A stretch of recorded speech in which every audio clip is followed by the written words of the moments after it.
কিন্তু পৃথিবীতে হচ্ছে না কেন? পৃথিবীতে জি কাজ করছে, তো জি কাজ করছে বলে ওকে টেনে নিচ্ছে। মানে এখানে একটা শক্তি আছে, কি শক্তি আছে? স্থিতিশক্তি। স্থিতিশক্তিটা কত? এখানে mgh আছে। কিন্তু যখনই ওকে আমি ছেড়ে দিচ্ছি তখন এই স্থিতিশক্তিটা কিসে রূপান্তরিত হয়ে যাচ্ছে? গতিশক্তিতে রূপান্তরিত হয়ে যাচ্ছে, বলে পড়ে যাচ্ছে। তার মানে শক্তির রূপান্তর হচ্ছে। এবার এইরকম সিচুয়েশনে যদি এইরকম একটা ফোর্স থাকে, একটা মানে কি বলবো বল কাজ করছে, সেই সমস্ত জায়গায় কোনো একটা বস্তুকে যদি আমি এক পাক এরকম ভাবে ঘোরাই, তাহলে তার মোট কৃতকার্য কত হবে? 0। কেন স্যার? আরে কোনো ফ্রিকশন নাই তো, কোন অপচয়ী বলই তো নাই, অপচয়ী বল নাই এবং সব জায়গায় এফ সমানভাবে কাজ করছে বলে টোটাল ওয়ার্ক ডান কত হয়ে যাবে? 0। আজকে ওয়ার্ক এনার্জি পাওয়ার বা কার্যক্ষমতা শক্তির সেকেন্ড ক্লাস। লাস্ট ক্লাস যদি আমরা মনে করি, আমরা শিখিয়েছিলাম কনজারভেশন অফ এনার্জি, শক্তির সংরক্ষণ। শক্তির সংরক্ষণ মানে কি? মানে হচ্ছে শক্তি সংরক্ষিত থাকবে। আমরা দুটো উদাহরণ দিয়েছিলাম। কোনো একটা বস্তুকে ওপর থেকে ছেড়ে দিচ্ছি, তাহলে সে ওপরে মোট শক্তি, মাঝে মোট শক্তি এবং একদম শেষে মোট শক্তি একই হয়, সেটা mgh প্রমাণ করেছিলাম। এবং আমরা আরেকটা প্রমাণ এখানে করেছিলাম, কোনো একটা বস্তুকে যদি নততল বরাবর ফেলা হয়, মনে করে দেখো একটা ত্রিভুজের মতো করেছিলাম, এবং নততল বরাবর ফেললেও দেখেছিলাম এখানে মোট শক্তি, এখানে মোট শক্তি এবং একদম নিচে মোট শক্তি সেম হয়, যেটা mgh। আমরা এটা শিখিয়েছিলাম। আজকে একটা কোশ্চেন আলোচনা করব। কি কোশ্চেন? কোশ্চেনটা খুব ভালো কোশ্চেন।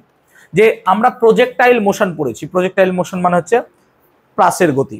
এবার এই প্রাসের গতি থেকে যদি একটা কোশ্চেন আমি অ্যারাইজ করি, যে ধরো কোনো একটা বস্তুকে আমি এইভাবে ছুড়ে দিয়েছি, যার উৎস এটা হচ্ছে অরিজিন, এই উৎসে বেগ কত না, তো স্যার ইউ বেগ নিয়ে ছুড়ে দিয়েছি। ছুড়ে দেওয়ার ফলে কি হবে না, তো তুমি জানো স্যার কি, যে ছুড়ে দিলে পরে স্যার ও না এমনি করে একটা পাথ বরাবর স্যার পড়বে, অবভিয়াসলি স্যার এটাই হবে। তাহলে এইটাকে ধরছি আমি এক্স, এদিকটাকে ধরছি আমি ওয়াই, যেমন আমাদের প্রজেক্টাইল মোশনে ছিল। যেই জায়গাটায় অসুবিধা হবে প্লিজ আমাকে জিজ্ঞেস করে নিও, বাড়ি নিয়ে গিয়ে যেও না যে না আমার এই জায়গাটা বুঝতে অসুবিধা হলো, কেউই হেল্প করবে না, আমি হেল্প করব। আমাকে জিজ্ঞেস করে নাও। দেখো অনেকের হতে পারে কি, পট করে অঙ্ক করছো মাথায়, এই মুহূর্তে অঙ্কটা পারছো না। যেমন ধরো আমি ওয়ার্ক এনার্জি পাওয়ার হয়তো পড়াচ্ছি, এখন হয়তো অনেকে অঙ্ক করতে বসবে, অবভিয়াসলি অঙ্ক করতে শুরু করতে পারো, কিন্তু হয়তো অনেকে পারবে না অঙ্কটা করতে, অনেকে পারবে করতে। এবার ও পারছে আমি পারছি না কেন, এই দ্বন্দ্বে যাব না। আগে আমরা কি করব, ভালো করে থিওরিটা পড়বো, বুঝবো, রিয়ালাইজ করব যে না আচ্ছা এই করলে এই হয়, তারপর না হয় আমরা অঙ্ক নিয়ে বসবো। এবার ধরো তুমি 10টা অঙ্ক নিয়ে বসলে, দেখলে একটা অঙ্ক পারছো, 9টা পারছোই না। তোমার বয়সে আমারও তাই হতো, কারণ আমি রিয়ালাইজই তো করতে পারছি না অঙ্কটা, আমি অঙ্ক শুরু করব কি করে। আবার অনেকে কি, যদি মনে হয় যে ঠিক আছে 11টা না পড়লে হবে, তার কথা বলছি না আমি, যে পড়তে চাইছো, তাহলে কি করতে হবে, তোমার কোন জায়গায় ভুল হচ্ছে, অঙ্কটা ধরতে পারছো না কেন, তাহলে তুমি যে অঙ্কটা যে টপিক রিলেটেড সেই টপিকটাকে পড়ো। যেমন তোমার ধরো কোনো একটা অঙ্ক আছে যেটা হচ্ছে কনজারভেশন অফ এনার্জি, শক্তির সংরক্ষণ দিয়ে। এবার তুমি তাও অঙ্কটা বুঝতে পারছো না, তাহলে তোমাকে শক্তির সংরক্ষণটা ভালো করে বুঝতে হবে, পড়তে হবে। তোমার বোঝার ভুল বলে তুমি অঙ্কটা পারছো না। যেমন আজকে একটা প্রশ্নে তোমাদের দিয়েছিলাম, যে তোমাদের কি দিয়েছিলাম না, তো একটা অর্ধগোলকাকৃতি অংশে একটা পোকা নড়ছে, এবং এই অঙ্কটা কি আমি ক্লাসে বোঝাইনি, যে দেখো এইভাবে যদি থাকে তাহলে mg নিচে কাজ করে, এদিকে কাজ করে mg সাইন থিটা, এদিকে কাজ করে mg কস থিটা, এদিকে কাজ করে লম্ব প্রতিক্রিয়া এবং তার সঙ্গে ফ্রিকশন ফোর্স, সব বুঝিয়েছিলাম। এবং সেখান থেকে আমরা কট আলফা সমান একটা প্রবলেম পেয়েছিলাম, মিউ নাকি রে না এরকম কিছু একটা পেয়েছিলাম সম্ভবত। তো এবার 3 ছিল বোধহয় সম্ভবত। তো ওই প্রবলেমটাই তো আজকে দিয়েছি, শুধু আমি জাস্ট একটু চেঞ্জ করে দিয়েছি। এবার তাতে যদি বলো স্যার পুরো প্রশ্ন আলাদা, তা তো নয় ভাই, আমি তো রিলেটেড প্রবলেম দিয়েছি এবং আমি ক্লাসে একটা প্রবলেম করিয়েছি, সেই প্রবলেমের অপশন ছিল আমার 1 নম্বরেরটা এ এবং সি, দুটো উত্তর ছিল। এক একটা যেহেতু আমার মুখস্থ আছে, এ আর সি উত্তর ছিল, কারণ আজকে কোশ্চেন বানিয়েছি আমি। এবার এ আর সি এর মধ্যে থেকে আমি কি করলাম, এর অপশনটাকে কেটে দিলাম। কি করে? এর অপশনটা ছিল mg/1 মাইনাস কট থিটা, কিন্তু আমি প্রশ্ন দিয়ে দিলাম কি প্লাস কট থিটা।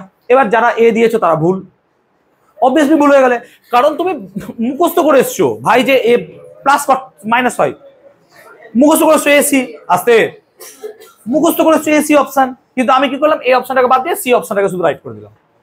তাহলে আমি ক্লাসে more than one correct option শেখালাম। আরে অঙ্কটা করার মানে কি, মানে তুমি সেখানটাকে অঙ্কটা বোঝো, এমন না যে অঙ্কটা মুখস্থ করো ভাই।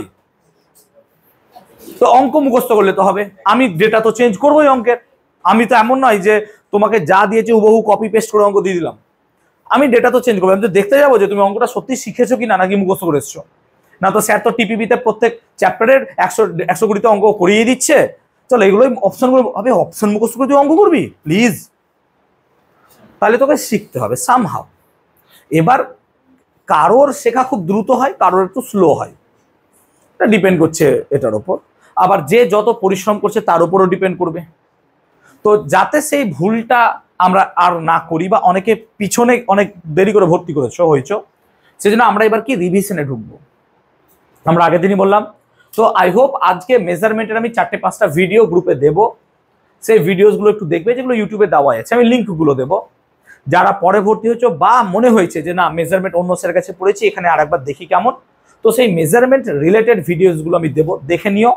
এবং মেজারমেন্ট থেকে আমরা এবার প্রশ্ন উত্তর করব। এতদিন সব শিখিয়ে দিয়েছি, এবার আমরা বোর্ডকে ফোকাস করছি। বোর্ড মানে 11 ক্লাস। তাহলে কি প্রশ্ন করব স্যার? আমরা ছায়া প্রকাশনীকে ধরে সলভ করব। তাহলে ছায়া প্রকাশনের এমসিকিউ গুলোকে সলভ করব, সেখানে কলাম ম্যাচিং কোশ্চেন থাকলে কলাম ম্যাচিং করব। তো যেগুলো আমাদের পরীক্ষায় আসে, তো ফার্স্ট চ্যাপ্টার থেকে আমি বাংলা ভার্সনকেই ফলো করছি। বাংলা ভার্সনে দেখলাম ছায়া প্রকাশনীর প্রায় 70টা প্রশ্ন আছে, তাহলে সেই 70টা প্রশ্ন করব। আর তোমাদের যদি জ্ঞান অবস্থায় পড়াশোনা করে থাকো, তাহলে তোমরা জানবে যে মেজারমেন্ট থেকে আমি 9 করে 120-30টা প্রশ্ন অলরেডি করিয়ে বসে আছি। তো যদি তুমি মেজারমেন্টের আগের প্রশ্ন আর এবার করাবো 70টা অঙ্ক একত্রিত করো, তোমার মেজারমেন্ট থেকে কোনো প্রশ্ন বাদ যাবে না। সেরকম ভাবে আমরা একমাত্রিক গতিকেও নেব।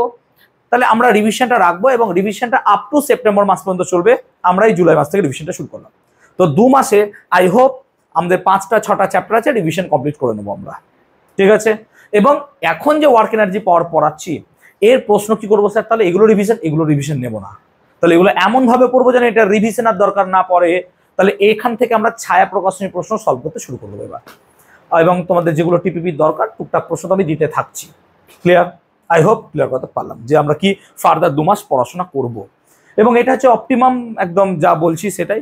এবার কেউ যদি মনে করো যে মাধ্যমিকের মতো, যে মাধ্যমিকে তো স্যার 12 মাসের মধ্যে 3 মাস পরেই রেজাল্ট করে নিয়েছি, টেস্টেই শুধু টেস্টের পর পড়েছিলাম, এখানে হবে না। এখানে তোমাকে যদি 1 মাস দিতে হয়, একটা বই শেষ করতে পারবে না পড়ে, অন্য তো দূরেরই কথা, ঠিক আছে? তো তুমি যদি পৃথিবীকে জোরে ঘুরিয়ে 24 ঘন্টা করতে পারো, 24 ঘন্টার জায়গায় 48 ঘন্টা, 48 ঘন্টার জায়গায় 96 ঘন্টা, দিনকে করতে পারো, রাতকে করতে পারো, তাহলে পসিবল আছে। আদারওয়াইজ তুমি পসিবল নয় যে 1 মাসের মধ্যে পুরো সিলেবাসকে তুমি কমপ্লিট করবে, কারণ পারবে না। স্কুল যেতে হবে, তোমাকে প্র্যাকটিক্যাল আছে স্কুলের। তো স্কুলের ডেটগুলো সকাল 10টা থেকে বিকেল 4টে পর্যন্ত স্কুলে কাটাতে হবে। আর আমরা কোনোদিনই বলবো না স্কুলে তোমার টাইম নষ্ট হয়, কারণ স্কুল তো অবভিয়াসলি সেই জায়গায় তুমি শিখতেই যাচ্ছ, টাইম নষ্ট হচ্ছে না সেখানে। তাহলে আমরা স্কুলে কোনোদিন টাইম নষ্ট হচ্ছে না, তাহলে তোমাকে টাইম কি করে ম্যানেজ করবে সেটা তুমি জানো। এবার সেই জন্য বলছি, যারা ভাবছো যে স্টেজ মেকআপ দেবো, বিলিভ মি 11-এ স্টেজ মেকআপ হবে না, 11-12-এ স্টেজ মেকআপের জায়গায় নাই। সেই জন্য বারবার বলছি, এখন থেকে পড়ো, যা পড়াচ্ছি সব পড়ো, কিচ্ছু চোখে একদম দেখবে সুন্দর যে কোশ্চেন দেখতে পাচ্ছি, হ্যাঁ স্যার এটা করিয়েছিল, হ্যাঁ আচ্ছা এই রিলেটেড প্রশ্নটা আমি আগে দেখে নিয়েছি। এবার তুমি রিভিশন না করলে তো কিছু সম্ভব না। রিভিশন না করলে কি করে সম্ভব? তোকে এখন একটা মেজারমেন্টের কোশ্চেন দিলে হয়তো তুমি পারবে না, রিভিশন নাই বলে। সেই জন্য রিভিশনটা দরকার, এবং আমরা রিভিশনটা কিন্তু এই জুলাই মান্থ থেকে শুরু করছি, ঠিক আছে? তো কিভাবে রিভিশন করবো আমি বুঝিয়ে দিলাম। আমরা কোশ্চেনটা ফিরে আসি। তাহলে কোনো একটা বডিকে এভাবে ছুঁড়েছি, সে বডিটা এভাবে গেছে। এবার আমি জানতে চাইছি যে 3টি জায়গায় শক্তির মান বার করো। 3টি জায়গা কোথায়? না তো তুমি বার করো এই জায়গাটা, এই জায়গাটা হচ্ছে মূল বিন্দু। তাহলে তুমি এক কাজ করো, এনার্জি ক্যালকুলেট করো, মানে এনার্জি মানে হচ্ছে শক্তি, শক্তি ক্যালকুলেট করো। 1 নম্বর কোথায়? না তো অরিজিন, অরিজিন মানে কোথায়? মূল বিন্দুতে তুমি বার করো। 2 নম্বর কোথায় বার করো? দেখো এটা হচ্ছে ম্যাক্সিমাম হাইট নাকি রে? তাহলে এই ম্যাক্সিমাম হাইটের হাফ পয়েন্ট এই জায়গাটায়, এই জায়গাটায় তুমি তোর এনার্জি বার করো। তার মানে 2 নম্বরটি কি বলছি? সর্বোচ্চ উচ্চতার অর্ধেক উচ্চতায়, তাহলে সর্বোচ্চ উচ্চতার অর্ধেক উচ্চতায় তুমি শক্তি বার করো। আর কি বার করবে? 3 নম্বর তুমি বার করো সর্বোচ্চ উচ্চতায় এই জায়গাটায়। তাহলে এটা একটা এ পয়েন্ট, এটার নাম দিলাম বি পয়েন্ট, এটার নাম দিলাম সি পয়েন্ট। তাহলে সর্বোচ্চ উচ্চতায় এরকম 3টি বিন্দুতে তুমি শক্তিটাকে বার করো, আমার মোট শক্তি। চলো বার করি। তো দেখো, প্রথমত এখানে তুমি ইউ বেগে ছুটছো, তাহলে অরিজিনে যদি দেখো 1 নম্বর পয়েন্ট মানে এ বিন্দুতে কথা বলছি, এ বিন্দুতে যদি দেখি আমরা, তাহলে এ বিন্দুতে আমরা কি করছি? না তো অরিজিন। এখন অরিজিন মানে কি? অরিজিন মানে যেখান থেকে বস্তুটাকে ছোড়া হচ্ছে, অরিজিন মানে যেখান থেকে বস্তুটাকে ছোড়া হচ্ছে। এখন যেখান থেকে বস্তুটাকে ছুড়ছি সেখানে বেগ কত ভাই? ইউ। তাহলে গতি শক্তি কত হবে স্যার? না তো স্যার কাইনেটিক এনার্জি কত হয়? Half M U square, negative এটাই শিখিয়েছি আমি, গতিশক্তি মানে half M V square, u square হয়ে যাবে।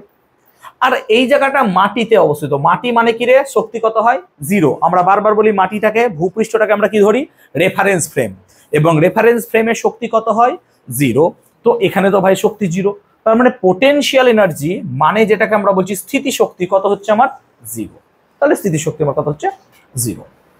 তাহলে আমরা গতিশক্তি পেলাম কেন, ইউ বেগে ছোড়া হচ্ছিল বলে হাফ এম ইউ স্কোয়ার, আর স্থিতিশক্তি তো এখানে কত হয় বাবা 0। তাহলে তোমরা বলো মোট শক্তি কত হবে স্যার, তাহলে মোট শক্তি তো হবে half M U square. Very good, এটাই হলো। তাহলে আমার এ বিন্দুতে মোট শক্তি হলো half M U square sir, বাস এটুকুই অল্প। তাহলে মূল বিন্দুতে আমরা পেলাম হাফ এম ইউ স্কোয়ার। এখন আমরা বানাবো হচ্ছে বি বিন্দুতে। বি বিন্দু মানে কোন বিন্দুটা, সর্বাধিক উচ্চতার অর্ধেক উচ্চতায়। তাহলে সর্বাধিক উচ্চতার অর্ধেক উচ্চতায় বেগ এই জায়গাটায়। তাহলে এই জায়গাটায় বার করতে গেলে যদি গতিশক্তি বার করতে যাও তাহলে কাইনেটিক এনার্জি মানে কত, হাফ এম ভি স্কোয়ার। এবার এখানকার বেগটাকে যদি তুমি কম্পোনেন্টে ভাঙো তাহলে দেখো এখানকার বেগ হবে কত, ইউ কস আলফা, নাকি রে, যদি এই অ্যাঙ্গেলটা কত হয় আলফা, নিশ্চয়ই জানো। আর এই দিকটা কত হয় বলো তো, ইউ সাইন আলফা, নিশ্চয়ই আমরা শিখিয়েছি এটা, u cos alpha u sine alpha হয়। এবার যখন আমি ওকে এইখানটাতে নিয়ে আসছি, বি বিন্দুর কথা ভাবছো, বি বিন্দুতে, তাহলে বি বিন্দুতেও তার দুটো বেগ থাকবে, এদিকে কি কাজ করবে এদিকে কি কাজ করবে স্যার আমি তো জানি না। কেন, তুমি এখানকার বেগ জানো বলে এখানকার যে বেগ জানবে তার কোনো মানে নাই। লাস্ট বেঞ্চ কি দেখতে পাচ্ছ, এখানকার বেগ জানো বলে এখানকার বেগ জানবে তার কোনো মানে নাই। তাহলে কি হবে, আমি ধরে নিচ্ছি এখানকার বেগ v1 আর এখানকার বেগ v2, কিন্তু একটা জিনিস আমি জানি কি না, তো স্যার অনুভূমিক বরাবর বেগের কোনো পরিবর্তন হয় না, হ্যাঁ না না বলো। তাহলে অনুভূমিক বরাবর বেগের কোনো পরিবর্তন হয় না, দ্যাট মিনস v2 মানে কত হবে sir, you cos alpha. v2 মানে তো স্যার ইউ কস আলফা, এটুকু আমি জানি। কিন্তু v1 কত আমি জানি না স্যার, অবভিয়াসলি v1 কত আমি জানি না। তো v1টাকে বার করো। তাহলে v1টাকে যদি বার করতে চাও তাহলে একটা ফর্মুলা চোখে পড়ছে, v square equal to you square plus 2a sine, sorry plus 2a s, নাকি রে, এই ফর্মুলা পড়ছে। এবার স্যার কি করে এই ফর্মুলা হঠাৎ বার করলেন, দেখ আমি অন্তিম বেগ জানতে চাইছি ভি, প্রাথমিক বেগ জানি কত, ইউ সাইন আলফা উপরে কাজ করছিল, হ্যাঁ না বল। আর এ মানে কত হয় রে, জি। আর এস মানে কি, সর্বাধিক উচ্চতার অর্ধেক উচ্চতা, হ্যাঁ না বল, সর্বাধিক উচ্চতার অর্ধেক উচ্চতা। তার মানে বেসিক্যালি যদি দেখো তুমি, তার মানে v1 স্কোয়ার সমান কত হবে, ইউ স্কোয়ার। আচ্ছা ইউ স্কোয়ার মানে কত রে, ইউ সাইন আলফার হোল স্কোয়ার, হ্যাঁ না বল। কেন, এখানে প্রাথমিক বেগ কত ছিল ভাই, প্রাথমিক বেগ কত ছিল, ইউ সাইন আলফা, হ্যাঁ না বল। আচ্ছা প্লাস, কিন্তু প্লাস লিখবো না কেন বলতো, ওপরে উঠছি তাই প্লাসের জায়গায় কি হবে মাইনাস, ওপরে উঠছি বলে প্লাসের জায়গায় কি লিখবো -2। অ্যাক্সিলারেশন, ত্বরণ, কি ত্বরণ কাজ করছে না, তো স্যার অভিকর্ষজ ত্বরণ কাজ করছে। কেন, অভিকর্ষ ত্বরণ সর্বদা কিসে কাজ করছে, জি। তাহলে এর জায়গায় কি লিখবো স্যার, জি, ঠিক তো। আর কত উচ্চতা উঠেছে বল স্যার, সর্বাধিক উচ্চতার অর্ধেক উচ্চতা। তাহলে সর্বাধিক উচ্চতা যদি h হয় তাহলে এখানে উঠেছে কত বেটা, h/2। আর প্রাসের গতি থেকে তোরা সর্বোচ্চ উচ্চতার ফর্মুলা আমার মনে হয় জানিস, u square sine square alpha by 2g, জানি ভুলে গেছে বাট ঠিক আছে, সেই জন্য বললাম রিভিশন দরকার। তো h equal to you square sine square alpha by 2g তো জানিস তুই, তাহলে সেই মানটা এখানে বসা। তাহলে 2 তো কেটে গেল ভাই, তার মানে v1 স্কোয়ার সমান কি পড়ে থাকছে দেখ, u square sine square alpha minus কত পড়ে থাকছে, জি ইন্টু, এবার h এর ভ্যালু দেখ 2 কিন্তু কেটে গেছে। তাহলে h এর ভ্যালু কত, h এর value sir you square sine square alpha by কত ছিল বেটা, 2g। আচ্ছা জি কেটে গেল, তারপরে কি পড়ে থাকছে দেখ, u square sine square alpha minus u square sine square alpha by 2। তাই এটাকে যদি তুই বাদ দিস কত পড়ে থাকে রে, u square sine square alpha by actually কত পড়ে থাকে 2। তার মানে v1 স্কোয়ার মানে আমি কি এটাই পেলাম, হ্যাঁ না বল, v1 স্কোয়ার মানে তো এটাই পেলাম। তাহলে স্যার v1 স্কোয়ার মানে যদি এটা পাই তাহলে according to formula kinetic energy আমি পেয়ে যাবো, হ্যাঁ না বল। কাইনেটিক এনার্জি কত হবে, হাফ এম v1 স্কোয়ার। বা আমরা এইভাবে ভাবতে পারি, বাদ দে, যে এই দিকের ভেলোসিটিটা পেলাম v1 আর এই দিকের ভেলোসিটি কত v2, আর v2 কত বলছি, v2 কত রে, v2 হচ্ছে ইউ কস আলফা। তার মানে ভালো করে বোঝ, এখানে ছিল ইউ সাইন আলফা, এখানে কত হলো এইটা, হ্যাঁ না বল v1। আচ্ছা এখানে কত ছিল ইউ কস আলফা, এখানেও কত ইউ কস আলফা।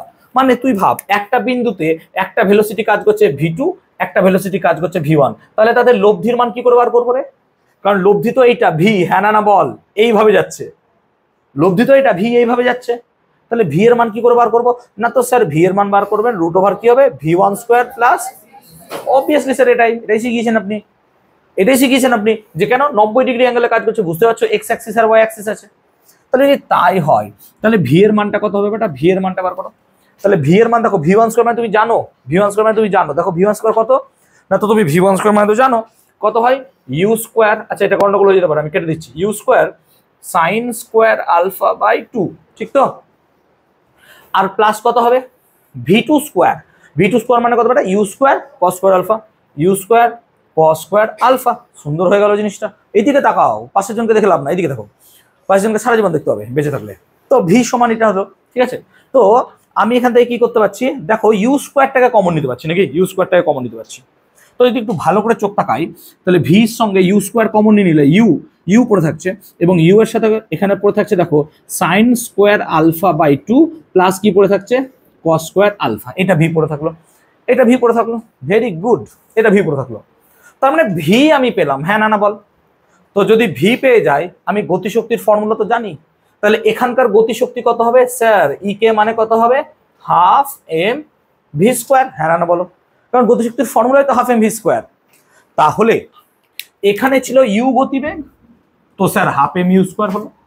এখানে গতিবেগটা কত ভি, আরে sir v one v two কেন করলেন, আরে পাগলা ভি ওয়ান কত আর ভি টু কত না বার করলে আমি ভি কি করে বার করবো, আমি কি করে জানবো যে এখানে ভি কত, আমি কম্পোনেন্টে ভেঙে বার করলাম যে আচ্ছা এইদিকে বেগ ছিল ইউ সাইন আলফা, এখানে হলো ভি ওয়ান, তো চলো একটা ফর্মুলা মেলে ভি ওয়ান বার করি, আর এই দিক বরাবর তো ইউ কস আলফা ছিলই, তাহলে এটা ইউ কস আলফা হলে v two u cos alpha হবে, কারণ এই দিক বরাবর ভেলোসিটি চেঞ্জ হয় না। এই যে কথাগুলো বলছি, বিলিভ মি এগুলো সব প্রজেক্টাইল মোশনে বুঝিয়েছি, কিন্তু তোমরা ভুলে গেছো, সেজন্য আমাকে এতবার বকতে হচ্ছে। পড়ো। তো আমরা এটা লিখতে পারি, তাহলে আমরা কাইনেটিক এনার্জি কত লিখবো, হাফ এম ভি স্কোয়ার, মানে স্যার ইউ স্কোয়ার ব্র্যাকেটে sine square alpha by 2 plus cos square alpha, এটা হচ্ছে কাইনেটিক এনার্জি, ভেরি গুড। এবার কি বেরোবে বেটা, পোটেনশিয়াল এনার্জি। সে কোথায় আছে, এখানে আছে, আচ্ছা এখানে আছে মানে তো এখানে আছে একই জায়গায়, কারণ এই লাইনে পোটেনশিয়াল এনার্জি কি থাকবে, সেম, কারণ আমি কি বলেছিলাম রেফারেন্স লাইনে পোটেনশিয়াল এনার্জি কি থাকে, সেম, মানে আমি যদি এই লাইনটা ধরি, এই লাইনে পোটেনশিয়াল এনার্জি কি থাকবে সব জায়গায় সেম, এখানকার পোটেনশিয়াল এনার্জি এখানকার পোটেনশিয়াল এনার্জি কি হবে আলাদা, কেন হাইট আলাদা হয়ে যাচ্ছে, কেন পোটেনশিয়াল এনার্জি মানে কত রে m g h, h change হলে কি হবে পোটেনশিয়াল এনার্জি চেঞ্জ হয়ে যাবে। আমি কি বলতে পারলাম ব্যাপারটা, ক্লাসে মন দাও, দেখো খুব ভালো লাগবে, ফিজিক্স খুব ভালো জিনিস। ইপি সমান তাহলে কত হবে এম জি, এবার এইচ কত স্যার, না তো অত বাটা আছে এখানে, তাহলে টোটাল হাইট কত ছিল এইচ, কিন্তু আছে কত হাইটে সে এইচ বাই 2, অর্ধেক উচ্চতায়, তাহলে আমি কি লিখবো এম জি এইচ বাই 2। এবার এইচ এর ভ্যালু তো তুমি জানো, এই তো শিখিয়ে দিয়েছিলাম আমি প্রজেক্টাইল মোশনে, তাহলে কত লিখবো sir m g by 2 into h, h কত বাটা, এইচ তো তুমি জানো, না তো sir you square sine square alpha by 2g, আচ্ছা জি কেটে দাও, তাহলে sir m you square sine square alpha by 4। দেখো এইটাই বেরোলো আমার পোটেনশিয়াল এনার্জি, হ্যাঁ না বলো, এটাই বেরোলো কি আমার পোটেনশিয়াল এনার্জি। তাহলে তুমি এই বিন্দুতে, এই বিন্দুতে তুমি পোটেনশিয়াল এনার্জিও জেনে গেছো, স্থিতিশক্তি জেনে গেছো, আর তুমি জেনে গেছো কাইনেটিক এনার্জি গতিশক্তি। তাহলে মোট শক্তি কত হবে স্যার, মোট শক্তি তো দুটোর যোগ হয়, হ্যাঁ না বলো, তাহলে দুটোকে যোগ করো। তাহলে ইকে কত পেয়েছিল বেটা, ভেঙে দাও, ভেঙে দিচ্ছি আমি, half M U square sine square alpha, ভালো করে দেখ, এটার সাথে এটা গুণ করলে নিচে 2 থাকবে না, কত থাকবে বলতো 4 নাকি রে, 4 থাকবে, আর এটার সাথে এটাকে গুণ করলে কত হবে, এই দাঁড়াবে half M U square cos square alpha, ঠিক বলছি তো, নিশ্চয়ই ঠিক বলবো আমি, ওকে। আর তার সাথে কি আছে ইপি কত রে, m you square sine square alpha by কত হবে বেটা 4। আচ্ছা এই দুটোকে দেখ, এই দুটোকে যোগ করলে একটা জিনিস দাঁড়াবে, দেখ সেম জিনিস 1 এর 4, তাই না, দেখ m you square sine square alpha, m you square sine square alpha, তার মানে এটা বাই 4 এটা বাই 4 যোগ করলে কত হয়, 1 এর 4 যোগ করলে হাফ হয়, তার মানে এই দুটোকে যোগ করলে হাফ হবে, দ্যাট মিনস আমি লিখতে পারবো, ভালো করে দেখ, m you square sine square, m you square sine square alpha by কত হবে 2, কারণ এই দুটোকে যোগ করলাম, ভালো করে দেখ, যোগ করলে তো 2 এলো নাকি রে, আর কি পড়ে থাকলো, না তো m you square cos square alpha by 2, হ্যাঁ না বল, এটা পড়ে থাকলো। এবার তুই চোখের সামনে দেখতে পাচ্ছিস half M U square common যায়, তো হাফ এম ইউ স্কোয়ার যদি কমন যায় পড়ে থাকছে sine square alpha plus cos square alpha, ছোটবেলায় এই ফর্মুলাটা পড়েছিলিস কোথাও, sine square alpha plus cos square alpha কত হয় 1, ঠিক আছে? তো sine square alpha plus cos square alpha সমান কত হয় 1।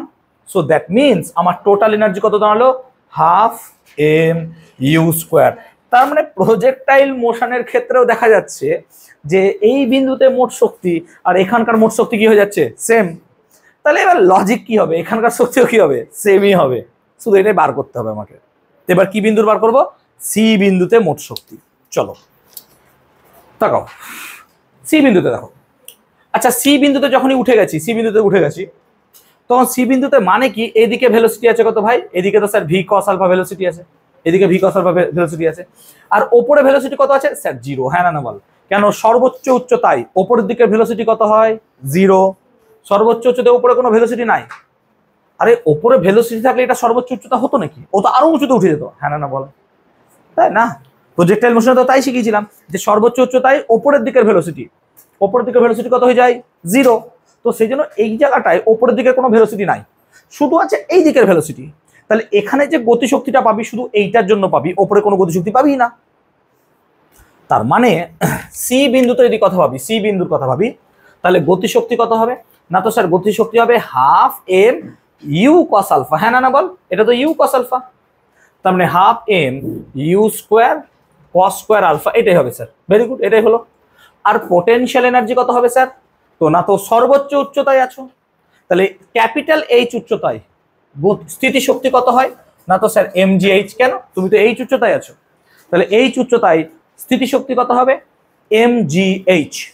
এবার এম জি এইচ এর জায়গায় যদি এইচ এর মানটা বসাও, এইচ এর মান কোনটা, এই যে আমি বলে দিয়েছি এইচ এর মান বলে দিয়েছি, তাহলে কত হবে না, তো sir m g into u square sine square alpha by কত হবে 2g। আচ্ছা জি জি কেটে দিলে half M U square sine square alpha, এটা হচ্ছে ইপি। তুমি ইকে পেয়েছো, ইপি পেয়েছো, এখানে যদি আমি বার করি তাহলে টোটাল এনার্জি মানে কত হবে ইকে প্লাস ইপি।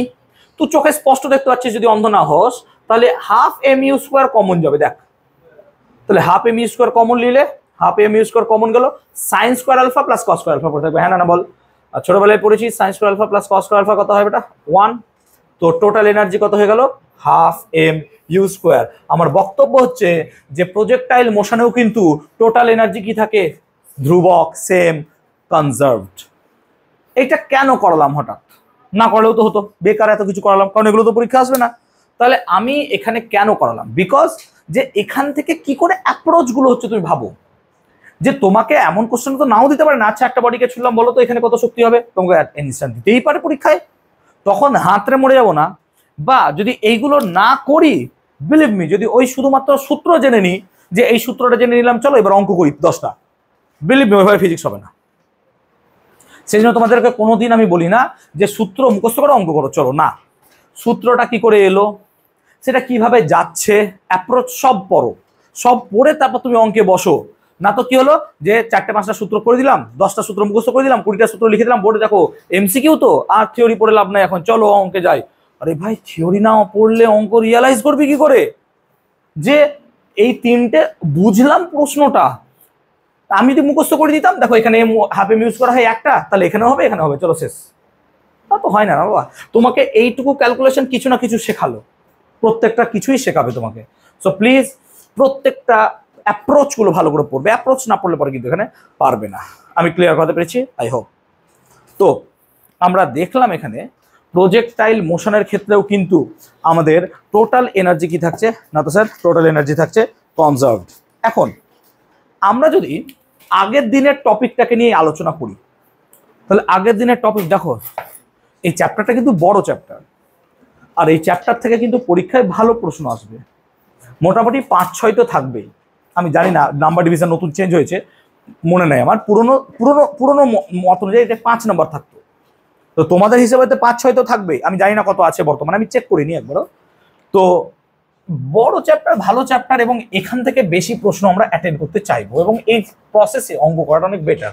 তো লাস্ট ক্লাস যেটা রেখেছিলাম আমরা শেষ করেছিলাম, তোমরা যদি মনে করতে পারো, তো একটা নততল নিয়েছিলাম, তোমরা যদি মনে করতে পারো, তো একটা নততল নিয়েছিলাম যার অ্যাঙ্গেলটা ছিল থিটা, এবং আমরা কি বলেছিলাম কোনো একটা বস্তুকে এখানে রেখেছি, আর সেই বস্তুটাই ধরো এখানে গড়িয়ে পড়েছে আর লাস্টে এখানে আসছে, এবং আমরা এখানে দেখিয়েছিলাম প্রত্যেকটা ক্ষেত্রে মোট শক্তি কি থাকছে ধ্রুবক mgh। মানে এ বিন্দুতেও মোট শক্তি বি বিন্দুতেও মোট শক্তি, সি বিন্দুতেও মোট শক্তি সবই সেম ছিল। কত ছিল? mgh। আগের ক্লাসে ভাই এটাই করেছিলাম। কিন্তু তখন একটা কথা বলেছিলাম, এটা ছিল স্মুথ। স্মুথ মানে কি? এখানে কোনো ঘর্ষণ বল ছিল না। বাট আমি এটাকে চয়েস করছি কেমন না তো স্যার অমসৃণ তল। আমি চয়েস করছি যে অমসৃণ তল আছে, এবং অমসৃণ তল মানে সেখানে একটা ফ্রিকশনাল কোএফিসিয়েন্ট থাকবে বা ঘর্ষণ গুণাঙ্ক থাকবে। আমি ধরে নিচ্ছি সেই ঘর্ষণ গুণাঙ্কটা আছে কত? মিউ। তার মানে এখন বডিটাকে আমি এমন নততল বরাবর ফেলছি যেখানে তোমার একটা ঘর্ষণ গুণাঙ্ক মিউ কাজ করছে, এরকম জায়গা থেকে ফেলছি। ওকে, এবার আমি জানতে চাইছি যে এ বিন্দু বি বিন্দুতে কি শক্তি সেম সেম হবে? তো এটা আমি জানার চেষ্টা করবো অ্যাকচুয়ালি। তো চলো আগে এ বিন্দুতে বার করার চেষ্টা করি। তো এ বিন্দুতে মোট শক্তি কত হবে? তো দেখো আগের দিনের ক্লাস যদি একটু ফলো করো আর আজকের ক্লাসটাও যদি এই 2 মিনিট তুমি দেখো, তাহলে তুমি এখান থেকে স্পষ্টভাবে দেখতে পাচ্ছ যে স্যার ও মাটি থেকে এই উচ্চতায় আছে। তো তাহলে আপনি চোখ বন্ধ করে লিখুন যে এ বিন্দুতে মোট শক্তি কত হবে স্যার? mgh। আগের দিন তাই শিখিয়েছিলাম। কেন স্যার? কারণ এখানে গতিশক্তি কত হয়ে যাবে? 0। কেন গতিশক্তি 0 হবে স্যার? না তো বস্তুটা স্থির অবস্থায় আছে। যেহেতু স্থির অবস্থায় আছে তাহলে গতিশক্তি কত হবে? 0। আর যেহেতু সে মাটি থেকে এই উঁচুতে আছে তাহলে তার শক্তি কত হবে? mgh। তাহলে স্যার যোগ করলে টোটাল এনার্জি কত হবে? mgh। এবং এটা আমি আগের দিন পড়িয়েছিলাম, তোমরা যদি মনে করতে পারো। ক্লিয়ার? এখন আমি বলছি কি যে কনসিডার করো বডিটা এখান থেকে এত দূরে এসেছে, এবং আগের দিন যদি মনে করো এটাকে এক্স ডিস্টেন্সে ধরেছিলাম আমরা, যে সেই বডিটা এক্স নেমেছে। কিন্তু আগের দিন কি ছিল? মিউ জিনিসটা ছিল না। এবং ঘর্ষণ চ্যাপ্টার বা ফ্রিকশন চ্যাপ্টারে আমরা একটা জিনিস পড়েছিলাম যে ঘর্ষণ যুক্ত তলে কোনো একটা বস্তু যখন পড়ে তখন তার একটা ত্বরণ কাজ করে। সেই ত্বরণটা কত? না তো sir G of sine theta minus mu cos theta, এটা কাজ করে। সেটা কোথা থেকে পেলেন? যাক, ফ্রিকশন খোঁজ, পেয়ে যাবি। না পড়লে তো জীবনও পাবি না, খুঁজেই পাবি না কোথায় আছে জিনিসটা, তাই না? পড়তে হবে। তো এই ত্বরণটা কাজ করে নততল বরাবর। ওকে, ভেরি গুড, ঠিক আছে। এখন তাহলে বডিটা যখন এখান থেকে এত দূর নেমেছে তাহলে এই জায়গাটায় বডিটা মোশনে আছে, গতি অবস্থায় আছে। তো যখন গতি অবস্থায় আছে তাহলে সে মাটি থেকে কিছু উঁচুতে আছে, মানে এখানে পোটেনশিয়াল এনার্জিও থাকবে। আবার যেহেতু বডিটা মোশনে আছে তার কিছু গতিশক্তিও থাকবে। তার মানে এখানকার স্থিতিশক্তির কিছুটা অংশ গতিশক্তিতে রূপান্তরিত হয়ে গেছে বলে স্থিতিশক্তির পরিমাণ কিছুটা পরিমাণ কি হয়ে গেছে? কমে গেছে। বা সিম্পল কথা। তো আমরা যদি প্রথমে গতিশক্তি বার করতে চাই বি বিন্দুতে, তাহলে স্যার গতিশক্তি কত হবে? না তো স্যার গতিশক্তির ফর্মুলা তো হাফ এম ভি স্কোয়ার, কিন্তু এখানকার বেগ কত আমি জানি না, ধরে নিচ্ছি বেগটা ভি। তো বস্তুটা তো এই বরাবর নেমেছে নাকি? এই বরাবর নেমেছে। আর কত পথ গেছে? এক্স। অন্তিম বেগ কত স্যার? ভি। প্রাথমিক বেগ কত স্যার? ইউ। তাহলে দেখো লক্ষ্য করো আমরা কি লিখতে পারবো? V square equal to you square plus 2as। নিশ্চয়ই লিখতে পারবো, V square equal to you square plus 2s। এখন ভি কত স্যার? ভি তো ভি। ইউ কত স্যার? 0, বিকজ দেখো ইউ তো 0 বসে আছে না, ওখানে চুপচাপ ছিল, যে পড়ে গেছে। ইউ তো 0। 2 এ কত? দেখো এ লিখে দিয়েছি, G sine theta minus mu cos theta. তাহলে G of sine theta minus mu cos theta. আর এস মানে কত দূরত্ব? কত দূরত্ব গেছে স্যার? এক্স। তাহলে এইটা হচ্ছে ভি স্কোয়ার। তাহলে স্যার এখান থেকে আপনি গতিশক্তির ভ্যালুটা লিখতে পারবেন। গতিশক্তির ফর্মুলা কি হয়? Half M V square. বহুবার করেছি ভাই, পাগল হয়ে গেলাম বকতে বকতে আমি। তাহলে half M V square. V square মানে এই তো ভি স্কোয়ার নাকি রে? ভি স্কোয়ার মানে ভি স্কোয়ার। তাহলে এই ভ্যালুটা এখানে বসিয়ে দাও। তাহলে 2gx ব্র্যাকেটে sine theta minus mu cos theta. আচ্ছা 2 2 কেটে দিলে পরে কাইনেটিক এনার্জি বা গতিশক্তি কত পাচ্ছিস তুই? না তো স্যার mgx ব্র্যাকেটে সাইন থিটা মাইনাস কত হয়ে যাচ্ছে বলতো? Mu cos theta. হ্যাঁ না বল? তো দেখ গতিশক্তি কত হয়ে যাচ্ছে, মানে এখানে যা ছিল গতিশক্তি 0, এখানকার একটা গতিশক্তি পাওয়া যাচ্ছে। আবার এখানে গতিশক্তি পাওয়া গেলে এখানে পোটেনশিয়াল এনার্জিও পাওয়া যাবে। কেন স্যার? মাটি থেকে তো উঁচুতে আছে। ও কত উঁচুতে আছে? দেখ মাটি থেকে এত উঁচুতে আছে। এত উঁচু মানে স্যার এত উঁচুতে আছে। তাহলে এই হাইটটা লাগবে আমার। হ্যাঁ না বল? তাহলে আগের দিনের ক্লাস যদি মনে করি সেটা ছিল এক্স সাইন থিটা, মনে করে দেখতে পারি সেটা ছিল কত? X sine theta. এবং এখান থেকে এই হাইটটা কত ছিল বলতো? H minus x sine theta. যদি কালকের ক্লাসটা মনে রাখতে পারো, আগের দিনের ক্লাসটা। তাহলে সে মাটি থেকে কত উঁচুতে আছে? H minus x sine theta. তার মানে এখন তার পোটেনশিয়াল এনার্জি ইপি কত হবে স্যার? না তো এমজি ইন্টু মাটি থেকে কত উঁচুতে আছে। তো মাটি থেকে যে উঁচুতে আছে সেটা হচ্ছে sir MG H minus x sine theta. তাহলে এখন স্যার টোটাল এনার্জি কত হবে? না তো টোটাল এনার্জি হবে গতিশক্তি প্লাস কি হবে? স্থিতিশক্তি। তাহলে গতিশক্তি আর স্থিতিশক্তির ভ্যালু তো পেয়ে গেছো। দেখো এটা হচ্ছে গতিশক্তি ইকে, আর এটা কি হচ্ছে? স্থিতিশক্তি ইপি। তাহলে মোট শক্তি বার করতে গেলে কি করবে তুমি? গতিশক্তির সঙ্গে স্থিতিশক্তিটাকে কি করব স্যার? যোগ করব। না তো মোট শক্তি বার করতে গেলে স্থিতিশক্তির সঙ্গে গতিশক্তিটাকে কি করব? যোগ করব। তো যোগ করো, খাতায় প্লিজ সবাই নোট ডাউন করবে প্লিজ। তো যদি যোগ করি আমরা, তাহলে প্রথমে দেখো ইপি, ইপি মানে কত স্যার? এমজিএইচ, ভেঙে নিলাম, আবার এমজিটাকে এখানে গুণ করলাম, কত হবে? MG x sine theta. আবার ইকে মানে কি স্যার? এখানে দেখো MG x sign theta minus mu MG x cos theta. এবং চোখে একটু বড় করে দেখো যে MG x sine theta MG x sine theta কেটে যায়। তাহলে MG x sine theta MG x sine theta কেটে যাচ্ছে স্যার, ওকে। তার মানে টোটাল এনার্জি পড়ে থাকছে আমার, টোটাল এনার্জি পড়ে থাকছে স্যার এমজিএইচ। এটাই হওয়া উচিত ছিল, কিন্তু হলো না। কি হয়ে গেল? Minus mu MGX cos theta. মানে একটা বাজে জিনিস দাঁড়িয়ে গেল। কি? এ বিন্দুতে শক্তি ছিল এমজিএইচ, বি বিন্দুতে শক্তি স্যার এমজিএইচ হলো না, কমে গেল। এই যে জিনিসটা কমলো, কেন কমলো? কারণ এখানে ঘর্ষণ আছে বলে। আচ্ছা ঘর্ষণ যদি না থাকতো, আচ্ছা ঘর্ষণ না থাকলে মিউ এর মান কত হয়ে যেত? জিরো। এটা জিরো হয়ে গেলে দেখ শক্তি কত হয়ে যেত? এমজিএইচ। তাহলে এই শক্তিটা পুরো বাদ গেল আমার। কার জন্য বাদ গেল? ও বেটা ঘর্ষণের জন্য। মানে যখন এখান থেকে নেমেছে ছ্যাঁচড়াতে ছ্যাঁচড়াতে ওর কিছুটা পরিমাণ এনার্জি কি হয়ে গেছে? লস হয়ে গেছে, শেষ হয়ে গেছে, স্বাভাবিক। তো ওই এনার্জিটাকে আমি আর ফিরে পাবো না। তুই বলতে পারিস যে স্যার এত দূরে নেন আবার উপরে চলে যান, তাহলে ফ্রিকশন তো উল্টো দিকে কাজ করবে। না বাবা, ঘর্ষণ বলের বিরুদ্ধে শক্তিকে ফেরত পাওয়া যাবে না, আমরা কোনোদিনই পেতে পারি না। সেই জন্য ঘর্ষণ বলের জন্য এই শক্তি হচ্ছে। তোমার দেখে এটাকে শক্তি নাও লাগতে পারে, যে স্যার কি করে বলছেন এটা শক্তি। দেখো প্রথমত এমজিএইচ একটা শক্তি, তো শক্তির সাথে শক্তিকেই বিয়োগ করা যায়, এটা একটা শক্তি বটে। তুমি তর্কের খাতিরে বলতে পারো স্যার শক্তি হলে কি হতে হবে? কার্য। তাহলে এটাকে আপনি কার্যের আকারে দেখান। ঠিক আছে, আমি চেষ্টা করছি এটাকে কার্যের আকারে দেখানোর। দেখো, তো যখন বস্তুটা নিচের দিকে নামার চেষ্টা করছে বা বস্তুটা নিচের দিকে নামছে, ভালো করে একটু মন দাও, খুব ইম্পর্টেন্ট টপিক পড়ানোর চেষ্টা করছি। তো বডিটা যখন নিচে নামছে, তুমি বলো ফ্রিকশন ফোর্স কোন দিকে কাজ করবে? ভাই এইদিকে। ফ্রিকশন ফোর্স তো এইদিকে কাজ করবে। আর ফ্রিকশন মানে কত হয় স্যার? ফ্রিকশন মানে আপনি শিখিয়েছেন মিউ আর। এখানে আর কোন দিকে কাজ করে? না তো স্যার আর তো এইদিকে কাজ করে। আর যদি নিউটনের ক্লাসটা একটু মন দিয়ে করতে, তাহলে এইদিকে যেন কত কাজ করে বলো তো? MG cos theta. তার মানে আর এর ভ্যালুটা কত হচ্ছে? MG cos theta. তার মানে friction force somehow mu MG কত পড়ে থাকছে বেটা? Cos theta. এটা হচ্ছে ফ্রিকশন ফোর্স। তাহলে আমি যে ইটা পেয়েছি, যদি একটু লক্ষ্য করি, তাহলে ই সমান কি পেয়েছি বলো তো? এমজিএইচ মাইনাস, এবার দেখো মিউ এমজি কস থিটা। আচ্ছা মিউ এমজি কস থিটা এটা মানে তো এফ, আর এক্স পড়ে আছে, তাহলে মাইনাস এফ এক্স। এফটা কি? ফ্রিকশন ফোর্স, আর এক্স মানে কি? সরণ।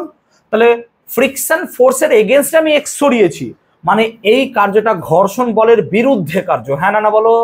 তাহলে এই কার্যটা হয়েছে ঘর্ষণ বলের বিরুদ্ধে কার্য করেছি আমরা।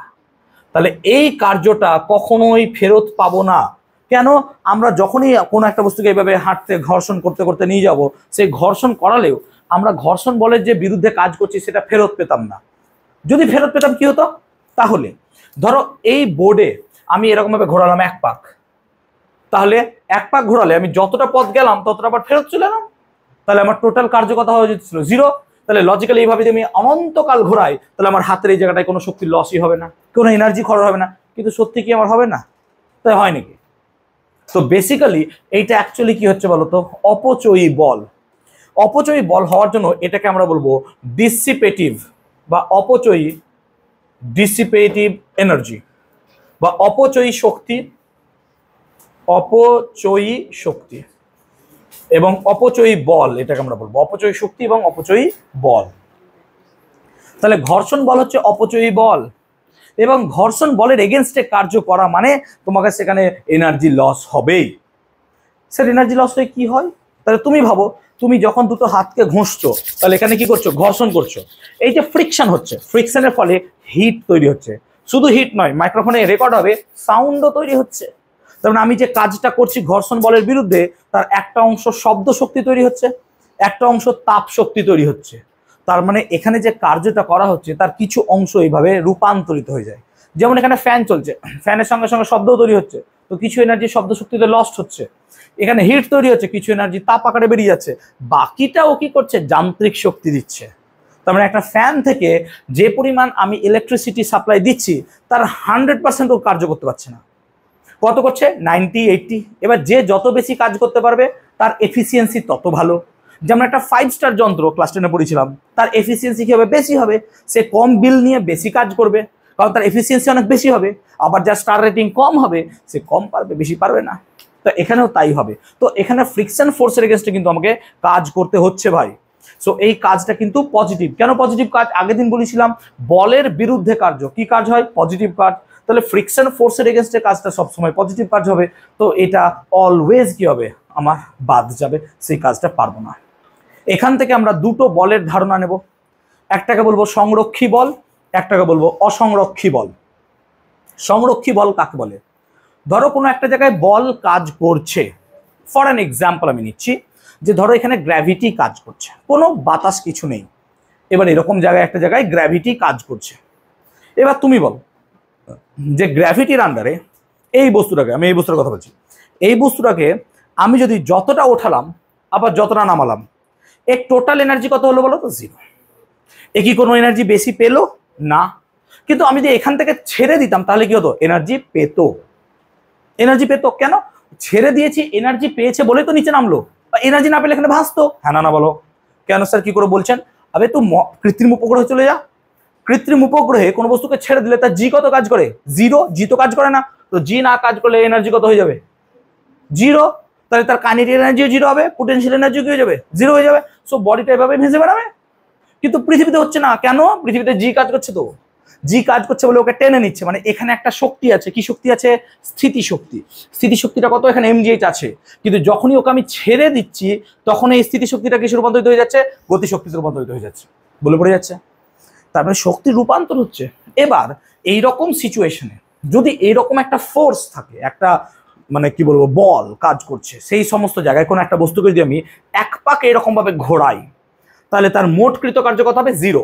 কেন স্যার, আরে কোনো ফ্রিকশন নাই তো, কোনো অপচয়ী বলই তো নাই, অপচয়ী বল নাই, এবং সব জায়গায় এফ সমানভাবে কাজ করছে বলে টোটাল ওয়ার্ক ডান কত হয়ে যাবে, 0। সেই কারণে যে সমস্ত জায়গায় আমরা এই রকম বল পাবো যেখানে শক্তির সংরক্ষণ হয়, শক্তি নষ্ট হবে না, এই রকম বলকে বলবো সংরক্ষী বল। এই রকম সিস্টেমকে বলবো সংরক্ষী সংস্থা বা কনজারভেটিভ সিস্টেম। এবং এক্ষেত্রে যে ক্ষেত্র বা ফিল্ড কাজ করে তাকে বলবো কনজারভেটিভ ফিল্ড। যেমন নিতে পারো তুমি যে আমাদের গ্র্যাভিটেশনাল ফিল্ড, এটা একটা ফিল্ড। কি করে বুঝলাম ফিল্ড স্যার, যদি ক্লাস 10 মনে করতে পারো, আমরা বলেছিলাম যে কোনো একটা জায়গায় যদি কিউ আধান থাকে তার আশেপাশে একটা অঞ্চল জুড়ে কি হয়, একটা ক্ষেত্রের সৃষ্টি হয়, যার মধ্যে অন্য কোনো আধান এলে সে তার উপর একটা বল প্রয়োগ করে। এটাকে কি বলেছিলাম, একটা তড়িৎ ক্ষেত্র। তো তড়িৎ ক্ষেত্র বাদ দিয়ে তুমি এটা পৃথিবী মনে করো, তাহলে পৃথিবীর আশেপাশেও তো এরকম একটা অঞ্চল আছে, যে অঞ্চলে অন্য কোনো পদার্থ হলে সে তাকে আকর্ষণ করবে। তাহলে পৃথিবী থেকে বা পৃথিবীর কাছাকাছি যদি কোনো বস্তু আসে, সে পৃথিবী ওকে নিজের দিকে টেনে নেবে। তাহলে এটাও তো একটা ক্ষেত্র, এটাকে কি বলছি, ফিল্ড। ফিজিক্সের ভাষায় এটাকে আমরা বলছি ফিল্ড। কেমন ফিল্ড হয় স্যার, গ্র্যাভিটেশনাল ফিল্ড হতে পারে, যেমন হতে পারে ইলেকট্রোম্যাগনেটিক ফিল্ড হতে পারে, এরকম অনেক রকম ফিল্ড আছে, আরো আছে, আমার হয়তো মনে পড়ছে না এই মুহূর্তে। এরকম অনেক ফিল্ড হয়। এবার ফিল্ড কি, আমরা যদি ক্লাস 10 মনে করি, আমি পড়িয়েছিলাম, এখানে বলেছিলাম তড়িৎ ক্ষেত্র প্রাবল্য বলে একটা কনসেপ্ট, যেটা ক্লাস 12-এ পড়াবো, 11-এ নেই তোমাদের। তো তড়িৎ ক্ষেত্র প্রাবল্য, তড়িৎ ক্ষেত্র প্রাবল্য কি ছিল, ভেক্টর। তোমরা এই ইকুয়েশনটা মনে করতে পারবে, ক্লাস 10-এ পড়িয়েছিলাম, এফ সমান কিউই মনে করতে পারো। তাহলে এফ যদি ভেক্টর হয়, চার্জ তো স্কেলার কোয়ান্টিটি, তাহলে ই হচ্ছে ভেক্টর, ফিল্ড হচ্ছে ভেক্টর। এবার কোনো একটা জায়গায় ফিল্ড কাজ করছে, সেখানে ভেক্টর। এবার ভেক্টর নিয়ে কাজ করা না আমার পক্ষে খুব মুশকিল হয়ে যায়। কেন মুশকিল হয়ে যায়, কারণ এক তো ভেক্টরের ডাইরেকশন আছে। দেখ, যদি ভেক্টরের ডাইরেকশন না থাকতো এত ঝামেলাই থাকতো না। তাহলে আমি যেখানে ভেলোসিটি নিয়ে V cos alpha, V sine alpha কলমগুলো করার দরকারই ছিল না, শুধু ভি যোগ করে দিলেই হয়ে যেত, ঠিক তো। ডাইরেকশন আছে বলে তো এদিকে কি হচ্ছে ওইদিকে কি হচ্ছে সব ভেবে আমাকে করতে হচ্ছে কাজ। একটা রাফ ক্যালকুলেশন দিচ্ছি, যে ক্লাস 10-এ তোমরা পড়েছো কুলম্বের সূত্র, এবং কুলম্বের সূত্রে বিন্দু আধানের কথাটা বলা ছিল, point charge, why point charge. আচ্ছা পয়েন্ট চার্জ না হয়ে তো এরকম হতে পারতো, এরকম বড় একটা চার্জ, আর এখানে আছে একটা ছোট চার্জ। এবার এটা পয়েন্ট চার্জ যদি না হয় তাহলে এখানে ছোট ছোট অনেক চার্জ আছে। এরকম কতগুলো চার্জ আছে sir? Q1 Q2 Q3 Q4 Q5 Q6, আর এখানে ধরো কটা আছে? দুটো তিনটে চার্জ আছে, Q1 Q2 Q3। এবার Q1 Q1 কে আকর্ষণ করবে, Q1 Q2 কে আকর্ষণ করবে, Q1 Q3 কে আকর্ষণ করবে, এরকম ভাবে Q2 Q1 Q2 Q2 Q2 Q3 Q3 Q1 Q3 Q2 Q3 Q3 Q4 Q1, এইভাবে একটা সেট পাওয়া যাবে। এবার এদের লোকেশন অনুযায়ী এই ফোর্সটা এদিকে কাজ করলে একটা ফোর্স এদিকে, একটা ফোর্স এদিকে, এবার এদের লব্ধি বার করবো কি করে ভাই? সারা জীবন লেগে যাবে ওইটুকু বার করতে আমার, কারণ কি করে বার করব? তো এই প্রসেসের জন্য কি বলা হলো যে এদের মধ্যে ডিস্টেন্স যদি অনেক বেশি হয়ে যায় তাহলে তুমি এটাকে ধরে নাও যে এই পুরো চার্জটা কোথায় আছে? একটা পয়েন্টে। এই পুরো চার্জটাকে কি আছে? একটা পয়েন্টে। তাহলে এই total charge Q1 Q2 Q3 Q4 Q5 Q6 এর যোগফলটাকে কি বলছি? কিউ। আর এরও যোগফলটাকে কি বলছি? কিউ। এবার দেখো ক্যালকুলেশন করতে সহজ হচ্ছে কেন? এদের মধ্যে বিকর্ষণ বলটা সোজা লাইন বরাবর কাজ করে যাবে। কিন্তু যদি এটা এরকম হতো বাস পাগল হয়ে যেতাম আমি। না তো একটা এদিকে কাজ করছে, একটা এদিকে কাজ করছে, এই কি কোন দিকে কাজ করছে আমি কি বুঝবো? সো ভেক্টর দিয়ে ফিল্ড কাজ করা is not a matter of joke. Symmetry হলে সোজা হয়, সিমেট্রি মানে একটা সুন্দর বস্তু দেখতে, সিমেট্রি টাইপস অফ। কিন্তু যদি অ্যাসিমেট্রিক বডি হয় না, পাগল হয়ে যাবো। সেই কারণে বিজ্ঞানীরা খুব চিন্তায় পড়লেন যে ভাই এরকম কি করব। তো তাদের মাথায় পট করে একটা ক্লিক করলো। কি ক্লিক? আচ্ছা এনার্জি কি? এনার্জি তো স্কেলার কোয়ান্টিটি, আর কোনো জায়গায় এনার্জি বার করা না খুব ইজি। কেন? স্কেলার কোয়ান্টিটি ভাই। তোমার টোটাল এনার্জি কত? আচ্ছা গতিশক্তি বার করো, স্থিতিশক্তি বার করো, যোগ করো, বাস, আর তো খেলাই নাই। কিন্তু যদি ডাইরেকশন হতো, আচ্ছা গতিশক্তি কোন দিকে কাজ করছে? এইদিকে। আচ্ছা স্থিতিশক্তি কোন দিকে কাজ করছে? ওইদিকে। ভাই এটা ওটা, কিন্তু এটা তো নয়। এনার্জি তো স্কেলার কোয়ান্টিটি। তো এনার্জি স্কেলার কোয়ান্টিটি হওয়ার কারণে না, আমরা যখন এই রকম প্রবলেম করব, এই প্রবলেম করার থেকে আমাদেরকে এনার্জি দিয়ে করাটা অনেক ইজি হয়ে যাবে। এনার্জি দিয়ে করা অনেকটা ইজি হয়ে যাবে, আমরা সেটা শেখাবো আরো। তো সেই জন্য বিজ্ঞানীরা কি করলো, যে কোনো জায়গায় যদি কোনো কনজারভেটিভ ফিল্ড থাকে, সো সেই ফিল্ডের পরিবর্তে তুমি একটা স্কেলার কোয়ান্টিটিকে খোঁজো যেটা সেই ফিল্ডের কিছু প্রপার্টিকে বোঝাবে। এটাকেই বলা হলো পোটেনশিয়াল। পোটেনশিয়ালের বাংলা কি? বিভব। সেই জন্য তোরা তড়িৎ বিভব পড়েছিলিস। তড়িৎ বিভব কি রাশি ছিল? স্কেলার। তড়িৎ ক্ষেত্র কি রাশি? ভেক্টর। ওই ক্ষেত্রেরই পোটেনশিয়াল পার্টটা হলো বিভব। সেই জন্য তড়িৎ বিভব বার করা খুব ইজি, তড়িৎ ক্ষেত্র কোনো জিনিস বার করা অনেকটাই tough, because of the vector quantity. তো বিজ্ঞানীরা বললো ঠিক আছে চলো তাহলে আমরা একটা কি বানাই, এরকম এরকম কিছু একটা স্কেলার বানাই, এটার নাম কি দিলাম? বিভব। তাহলে একে ডেফিনিশন কি করে দেবো, সংজ্ঞায়িত কি করে করবো? তো ডেফিনেশনটা ক্লাস 10এই তোমরা দেখেছো। অসীম দূরত্ব থেকে একটি একক ধনাত্মক আধান বলেছিল। এবার সবসময় তো ধনাত্মক আধান হবে না, যখন গ্র্যাভিটেশনাল ফিল্ড আসবে তখন আধান আসবে না, তখন কি আসবে? ভর। তো যখন তড়িৎ আসবে তখন কি নেব? আধান। তাহলে এরকম অসীম দূরত্ব থেকে একটি একক ভৌত রাশিকে কোনো একটা ক্ষেত্রের মধ্যে আনতে বহিস্থ এজেন্টকে, আমাকে বাইরে থেকে যে পরিমাণ কাজ করতে হবে তাকে বলবো তার বিভব। এবং এই বিভবটা হচ্ছে কি? স্কেলার রাশি, এবং সেটা একে বোঝায়। তাহলে কনজারভেটিভ ফিল্ডের ক্ষেত্রে আমরা এরকম জিনিস একটা পাবো। তাহলে আমাকে কি করতে হচ্ছে? বহিস্থ কাজ করতে হচ্ছে। তার মানে ধরো কোনো একটা জায়গায় ফিল্ড আছে, ভালো করে বুঝবে, এটা ফিল্ড আছে। তো আমি খুব সহজ করে বোঝানোর চেষ্টা করছি, জানি না এত সহজ করে নিতে পারছো কিনা, মানে খুবই সহজ করে দিচ্ছি যে নিতেই পারছো না। কি বোঝাচ্ছি বুঝতে পারছো তো? তো এখানে একটা ফিল্ড আছে। ফিল্ড মানে কি? ধর তুই এখানে সূর্যকে রেখে দিয়েছিস, হতেই পারে সূর্যকে রেখে দিয়েছি এখানে, তার মানে সূর্য এখানে কি করছে? আকর্ষণ বিকর্ষণ করছে। আচ্ছা সূর্যের বদলে যদি এখানে কেউ আধান রেখে দিস, প্লিজ কনসেন্ট্রেট করো, তাহলে এখানে যদি অন্য একটা ধনাত্মক আধানকে রাখি তাহলে সে কি করবে? ঠেলে ফেলে দেবে, কিছু তো হবে রে ভাই। এবার তো ধর ফোর্স এইদিকে কাজ করছে, ফোর্স এইদিকে কাজ করছে, আর অসীম দূরত্ব থেকে কি করব আমি? কোনো একটা বস্তুকে এই দিকে নিয়ে আসবো, তার মানে আমাকে কি করতে হচ্ছে বলতো? বলের বিরুদ্ধে কাজ করতে হচ্ছে, হ্যাঁ না বল? তো ধর এদিকে কাজ করছে এফ ভেক্টর, আর আমি ওকে সরাচ্ছি এইদিকে ডি আর ভেক্টর, তাহলে আমি কত কাজ করছি স্যার? এফ ডট ডি আর, হ্যাঁ না বল? কারণ কৃতকার্য মানে কি? ডট প্রোডাক্ট, তার সঙ্গে কার? বলের সঙ্গে সরণের। তাই তো শিখিয়েছি, ডাব্লিউ মানে F vector dot S vector. এখানে এস ভেক্টর না, এখানে কি ভেক্টর কাজ করছে? ডি আর ভেক্টর। কেন রে ভাই? আমি ডি আর ছোট্ট অংশ সরিয়েছি বলে, আমি ছোট্ট অংশ ডি আর সরিয়েছি বলে। তুই এরকম ভাবে ভাব যে এখানে একটা ফোর্স কাজ করছে, ধর এফ, আমাকে হু করে বাতাস দিয়ে ঠেলছে, যে আমি জোর করে তাও তার বদলে ডি আর পরিমাণ সরলাম, তার মানে আমি এখানে ডি আর পরিমাণ সরছি। তার মানে ডিআর এর ডাইরেকশনটা অ্যাকচুয়ালি কোন দিকে হচ্ছে? এইদিকে। আর এফ এর ডাইরেকশন কোন দিকে হচ্ছে? এইদিকে। তাহলে এখানে যে কৃত কার্যটা পাবো সেটা অবভিয়াসলি কি হবে? Minus F dot D R. Yes or no? মাইনাসটা কেন হলো? অপোজিটের জন্য। এফ কোন দিকে কাজ করছে ভাই? এইদিকে। আর বহিঃস্থজনকে বলের বিরুদ্ধে কাজ করতে হচ্ছে। এবার বল এইদিকে হলে বিরুদ্ধ কাজ কোন দিকে হবে? এইদিকে হবে। সো এফ ডট ডিআর এই দিকে কাজ করবে এবং তার আগে একটা কি সাইন চলে আসবে? Minus. Because of that F vector কাজ করছে এইদিকে, ডিআর কাজ করছে কোন দিকে? এদিকে। তাহলে ডিডব্লিউ হলো মাইনাস এফ ডট ডিআর। এবার বলা হলো কি যে এই ডিডব্লিউটাই কোন একটা বস্তুর ক্ষেত্রে শক্তির পরিবর্তন। উদাহরণ দিচ্ছি, দেখো, ধরো ধরো তো ধরো গ্র্যাভিটি নিচে এভাবে কাজ করছে, গ্র্যাভিটি এভাবে কাজ করছে নিচে। এবার আমি কি করছি? কোনো একটা বস্তুকে গ্র্যাভিটির বিরুদ্ধে উপরের দিকে ডিআর তুলছি, এতটা দূরত্ব তুলেছি। তার মানে এখানে কাজ কত করেছি আমি? Sir F dot D R. এতটা কাজ করেছেন আপনি। কেন? কারণ নিচে কাজ করছে স্যার এফ ফোর্স, আর ওপরে সরাচ্ছি কত বেটা আমি? ডিআর। তাহলে কত কাজ করেছি আমি? F dot D R. F dot D R কাজ করেছি। কিন্তু এই কাজটা কি? তার মানে এই কাজটা কি এটাও হবে এখানকার স্থিতিশক্তি আর এখানকার স্থিতিশক্তির পরিবর্তন? হ্যাঁ না না বল? কারণ এখান থেকে এত দূর কাজ করাও যা, এখান থেকে এত দূর স্থিতিশক্তির পরিবর্তনও কি হবে? Same same. তার মানে এখানকার স্থিতিশক্তির পরিবর্তনটা যদি ডি ইউ লিখি, তার মানে আমি এটাও লিখতে পারি যে sir minus F dot D R, এটা মানেও কিন্তু ডি ইউ হবে। এইটা আই হোপ ক্লিয়ার করতে পেরেছি এতক্ষণ পর্যন্ত। তো মাইনাস এফ ডট ডিআর মানে কত হবে? ডিইউ। ডিইউটা কি রে? স্থিতিশক্তির পরিবর্তন। তুই ভালো করে নর্মালি ভাব। আচ্ছা, একটা বস্তুকে এখানে রেখেছি, ঠিক আছে, 1 কেজি ইট আছে, আমি 1 কেজি ইটকে এখান থেকে এতটা তুললাম, অভিকর্ষের বিরুদ্ধে কাজ করলাম। তো তবে কাজ মানে কি? এখানকার স্থিতিশক্তি আর এখানকার স্থিতিশক্তির পার্থক্য। হ্যাঁ না না বল? তাই তো, এই স্থিতিশক্তির পার্থক্যটা এই কাজ। তুই বলবি না স্যার, আরে তাহলে এখান থেকে আমি কাজ করলাম যদি 10 জুল হয়, আর স্থিতিশক্তির পার্থক্য যদি 8 জুল হয়, তার মানে কি আমি কাজ করলাম 2 জুল, 2 জুল বেশি কাজ করে ফেলেছি। এটা সম্ভব নাকি? আমি এখান থেকে এত দূর করলাম, 2 জুল বেশি কাজ হয়ে গেল? সম্ভব হবে না, সম্ভব হবে না। কারণ শক্তি সংরক্ষণ হবে না। তো শক্তি সংরক্ষণ হতে গেলে তোমাকে ওই জিনিসটা মানতে হবে, আনলেস এটা হবে না, ইটস নট পসিবল।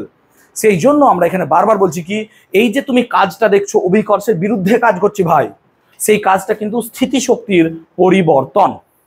এটা কোথায় কাজ করছে? সংরক্ষী সংস্থায়। সংরক্ষী সংস্থাগুলো সব সম্ভব হচ্ছে যদি আমরা অসংরক্ষী সংস্থায় চলে আসি।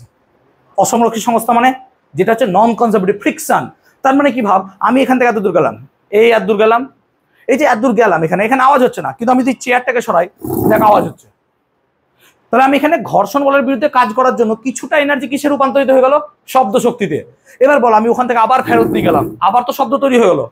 তো এমন তো হলো না শব্দগুলো এখানে ঢুকে গেল?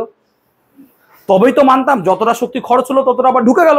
তাহলে আমার আগে নিয়ে গেলাম আর পছনে নিয়ে গেলাম, মোট শক্তি কত হয়ে গেল? 0। তা হলো কি, আমি যতবার নড়াবো আমার এনার্জি কনজার্ভ থাকবে না, এনার্জি কি হয়ে যাবে? লস হতে থাকবে। তো এনার্জি তো লস হতে থাকবে। সেই কারণে আমরা যখন ঘর্ষণ বলের বিরুদ্ধে কাজ করব, দ্যাট মিনস আমাকে সেখানে কি করতে হচ্ছে? অ্যাকচুয়ালি কাজ করতে হচ্ছে, এবং সেই কাজটা হয়ে যাচ্ছে কি আমার? নষ্ট। সেই কাজটা কি হয়ে যাচ্ছে? নষ্ট, কোনো কাজে লাগছে না সেই কাজটা। তো কাজ নষ্ট হয়ে যাচ্ছে মানে কোনো কাজে লাগছে না সেই কাজটা। সো দ্যাট মিনস ওটা হচ্ছে একটা ডিসিপেটিভ এনার্জি, এবং এটাকে বলবো আমরা নন কনজারভেটিভ ফোর্স বা অসংরক্ষী বল। এবং এই রকম সংস্থাকে কি বলবো? অসংরক্ষী সংস্থা। ক্লিয়ার হয়েছে কনসেপ্টটা? আই হোপ ক্লিয়ার করাতে পেরেছি। এবার সংরক্ষী সংস্থায় আমরা চাইছি যে মোট শক্তির পরিমাণ কত হয় সেটা বার করব। তো এবার আমরা পয়েন্ট লিখব, সংরক্ষী সংস্থায় মোট শক্তি ধ্রুবক। এটার প্রমাণ ইংলিশে হবে কি, যে total energy remains conserved in the conservative force field. চলো দেখি। তো একটা কনজারভেটিভ ফোর্স ফিল্ড নিচ্ছি। কনসিডার করো যে এরকম একটা ফোর্স কাজ করছে এদিকে এফ ভেক্টর, একটা ফোর্স কাজ করছে এফ ভেক্টর, এবং আমি এখানে একটা ছোট্ট অংশ ডিআর কেটে নিয়েছি, ডিআর ভেক্টর। তাহলে তাহলে তাহলে লজিক্যালি আমি যে ডি ডাব্লিউ কাজ করব, সেই কাজটা কত হবে sir? Minus F dot DR. হ্যাঁ না না বল? Minus F dot DR. এই কাজের জন্য, কোন কাজের জন্য? কনজারভেটিভ ফোর্স ফিল্ডের জন্য। আবার দেখ, যদি নর্মালি ভাবি, যদি আমি বলের বিরুদ্ধে না গিয়ে নর্মাল কাজ করি, তাহলে এখানে কি হবে? এফ ডট ডিআর হবে। তো আমরা দুটো ভাবে ভাবতে পারি, যে যখন পোটেনশিয়াল এনার্জি চেঞ্জের জন্য ভাববো মাইনাস এফ ডট ডিআর, কারণ এইভাবে কাজ করছি আমরা। আর নর্মালি যখন গতিশক্তি দিয়ে ভাববো তখন এফ ডট ডিআর নর্মাল নেব। সো দ্যাট মিনস গতিশক্তি কখনো নেগেটিভ হতে পারে না, তার মড ভ্যালুটাকে আমরা চয়েস করব। এখন তাহলে যদি আমি টোটাল ওয়ার্ক বার করতে চাই, টোটাল ওয়ার্ক, তাহলে কত হবে ভাই? F vector dot D R vector. মনে হচ্ছে আগের দিন করিয়েছি, যদি একটু চোখে দেখিস তাহলে মনে হবে পড়িয়েছি, না তো কত ছিল মনে করে দেখ। A vector dot D R vector মনে পড়ছে? আগের দিন করেছিলাম M A vector dot D R vector. আচ্ছা এ ভেক্টরকে কি লিখেছিলাম বলতো? এ ভেক্টরকে লিখেছিলাম এম ডিভি ডিটি, এখনো মনে পড়েনি? আর কি বলেছিলাম ভাই, যেটা স্কেলার রাশি এবং ডিটি কনস্ট্যান্ট নয়, এইদিকে চেঞ্জ করতে পারবো নাকি রে? সো মনে পড়ছে না এখনো? ডাব্লু সমান এম, ডিভিটাকে রেখে দিলাম, ডিআর ডিটি লিখলাম, এই D V vector dot D R D T মনে পড়ছে আগের দিন করেছিলাম। এবার ডিআর ডিটি মানে কি লিখেছিলাম বলতো? ভি ভেক্টর, মনে করে দেখ। তো ডাব্লু সমান কি লিখলাম? M D V vector dot V vector. কিরে ভিক্স লাগাচ্ছিস নাকি? কারোর মাথা ব্যথা করছে? কার? ওকে ছেড়ে দে। তাহলে D V vector dot V vector. এবার ভি আর ডিভির মধ্যে অ্যাঙ্গেল কত হবে? 0 ডিগ্রি। তাই ডট প্রোডাক্ট তুললে যদি কস থিটা লেখো, থিটার ভ্যালু কত হবে? 0। কথা শোন, ভি আর ডিভি এদের মধ্যে অ্যাঙ্গেল কত হবে ভাই? 0 ডিগ্রি। তাহলে ভি আর ডিভির মধ্যে যদি ভাঙি তাহলে কত হবে? D V into V into cos theta. Theta কত? 0 ডিগ্রি। কেন? আবে ভি যেদিকে কাজ করছে ডিভিও তো সেদিকেই কাজ করছে রে। তো ভি ডিভি কত হবে? কস 0 ডিগ্রি। আর কস 0 ডিগ্রির মান কত হয়? 0 নাকি সম্রাট? কস 0 ডিগ্রির মান কত? 0 তো সম্রাট? কস 0 মান কত? 0।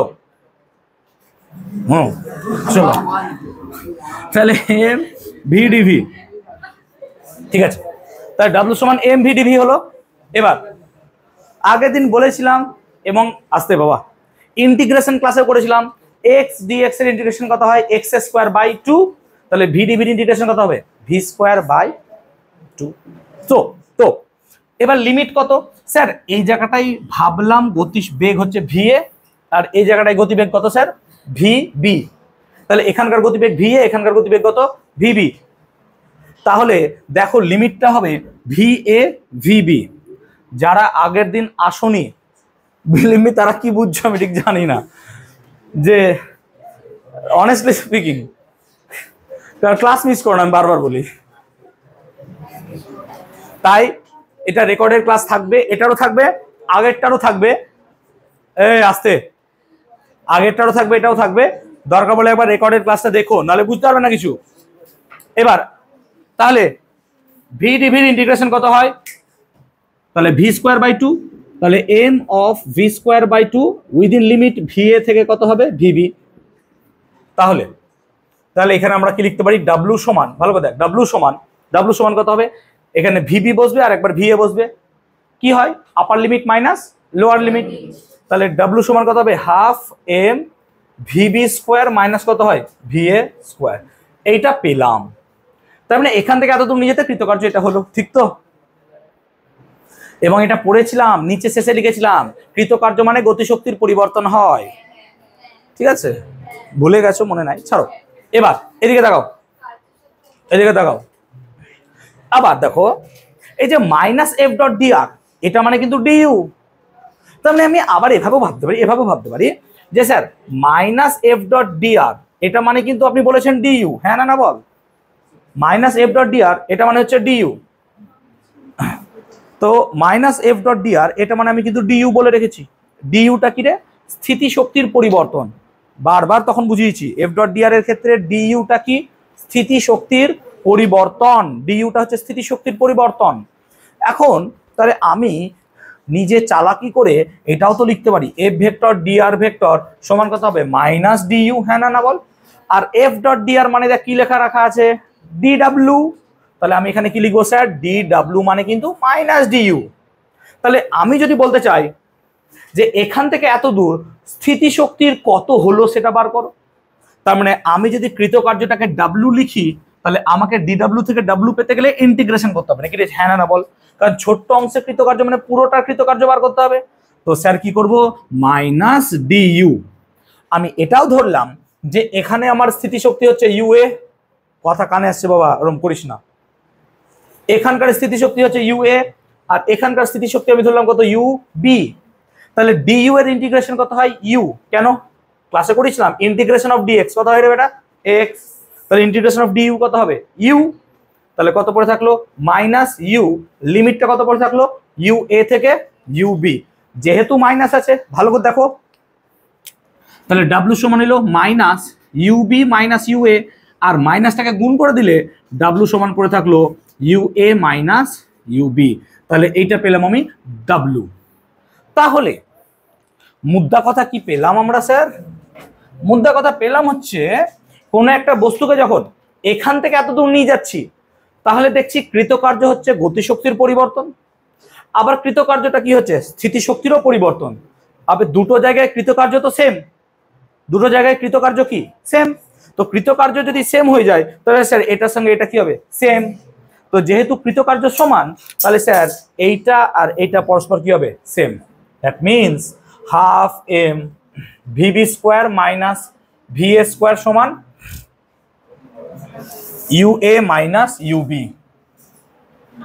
এখন আমরা যদি দেখি, তাহলে half M VB square minus half M V A square সমান কত হবে রে, ইউ এ মাইনাস ইউবি। হ্যাঁ না বল, কি হয়েছে, একটু সরে এসো, আগিয়ে যা, ঠিক আছে। এবার এই হলো, এবার দেখ আমি যদি ইউ এটাকে ইউবিটাকে এদিকে নিয়ে যাই আর ইউ এটাকে এদিকে নিয়ে যাই, তাহলে half M VB square plus UB সমান কত পড়ে থাকবে, half M V A square plus U A. তো half M VB square plus UB কি করে পেলাম, এখান থেকে এত দূর নিয়ে যেতে একটা কৃতকার্য পেলাম গতিশক্তি দিয়ে, একটা কৃতকার্য পেলাম স্থিতিশক্তি দিয়ে। তাহলে এই গতিশক্তি আর স্থিতিশক্তি দুটো ক্ষেত্রে কৃতকার্যের মান কি হচ্ছে, সমান। তো কৃতকার্যের মান সমান হওয়ার জন্য আমি দুটোকে সমান করলাম, এবং আমি একটা জিনিস দেখতে পাচ্ছি, কি দেখতে পাচ্ছি না, তো এ বিন্দুতে মোট শক্তি কি কি রে, না তো এ বিন্দুতে মোট শক্তি স্থিতিশক্তি প্লাস গতিশক্তি, আর বি বিন্দুতেও মোট শক্তি কত, স্থিতিশক্তি প্লাস গতিশক্তি। তাহলে এটা হচ্ছে এ বিন্দুর মোট শক্তি গতিশক্তি প্লাস স্থিতিশক্তি, এটা হচ্ছে বি বিন্দুর মোট শক্তি স্থিতিশক্তি প্লাস গতিশক্তি, দুটো সমান। That means kinetic energy plus স্থিতিশক্তি সর্বদা কি হবে বলতো, ধ্রুবক হবে। এইটাই আমরা কনজারভেটিভ ফোর্স ফিল্ড থেকে পেলাম। তো কনজারভেটিভ ফোর্স ফিল্ডে আমরা একটা প্রমাণ পেলাম যে সব সময় স্থিতিশক্তি এবং গতিশক্তির যোগফল কি হবে, ধ্রুবক। এটা সব সময় আমরা মাথায় রাখবো, গতিশক্তি এবং স্থিতিশক্তির যোগফল সর্বদা কি হবে, ধ্রুবক। কোন জায়গায় সমস্যা আছে বলো আমাকে, কোন জায়গায় সমস্যা আছে বলো আমাকে, কোন জায়গায় সমস্যা থাকলে আমাকে বলো।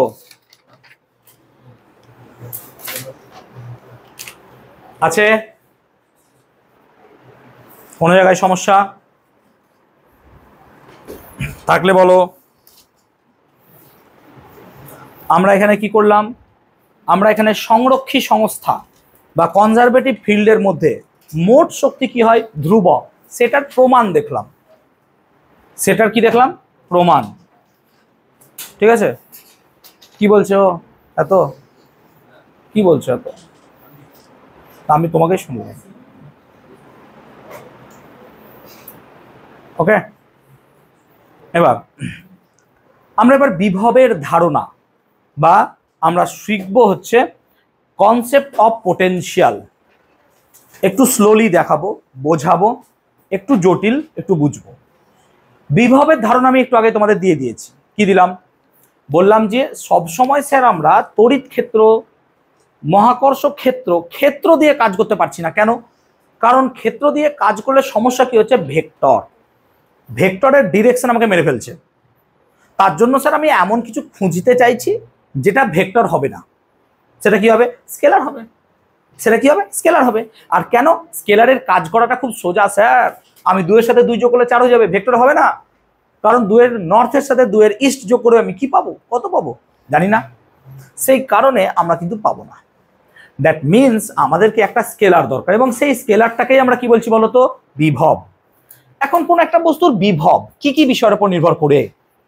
আমরা বাই ক্যালকুলেশন যখন মহাকর্ষীয় বিভব পড়বো, যেটা সেকেন্ড সেমিস্টারে আছে, তখন দেখাবো যে বিভব বা পোটেনশিয়াল এক্স ওয়াই জেড অর্থাৎ তিনটে কোঅর্ডিনেটেড ডিস্টেন্স, মানে তুমি মুদ্রা কথা ডিস্টেন্সের উপর ডিপেন্ড করে।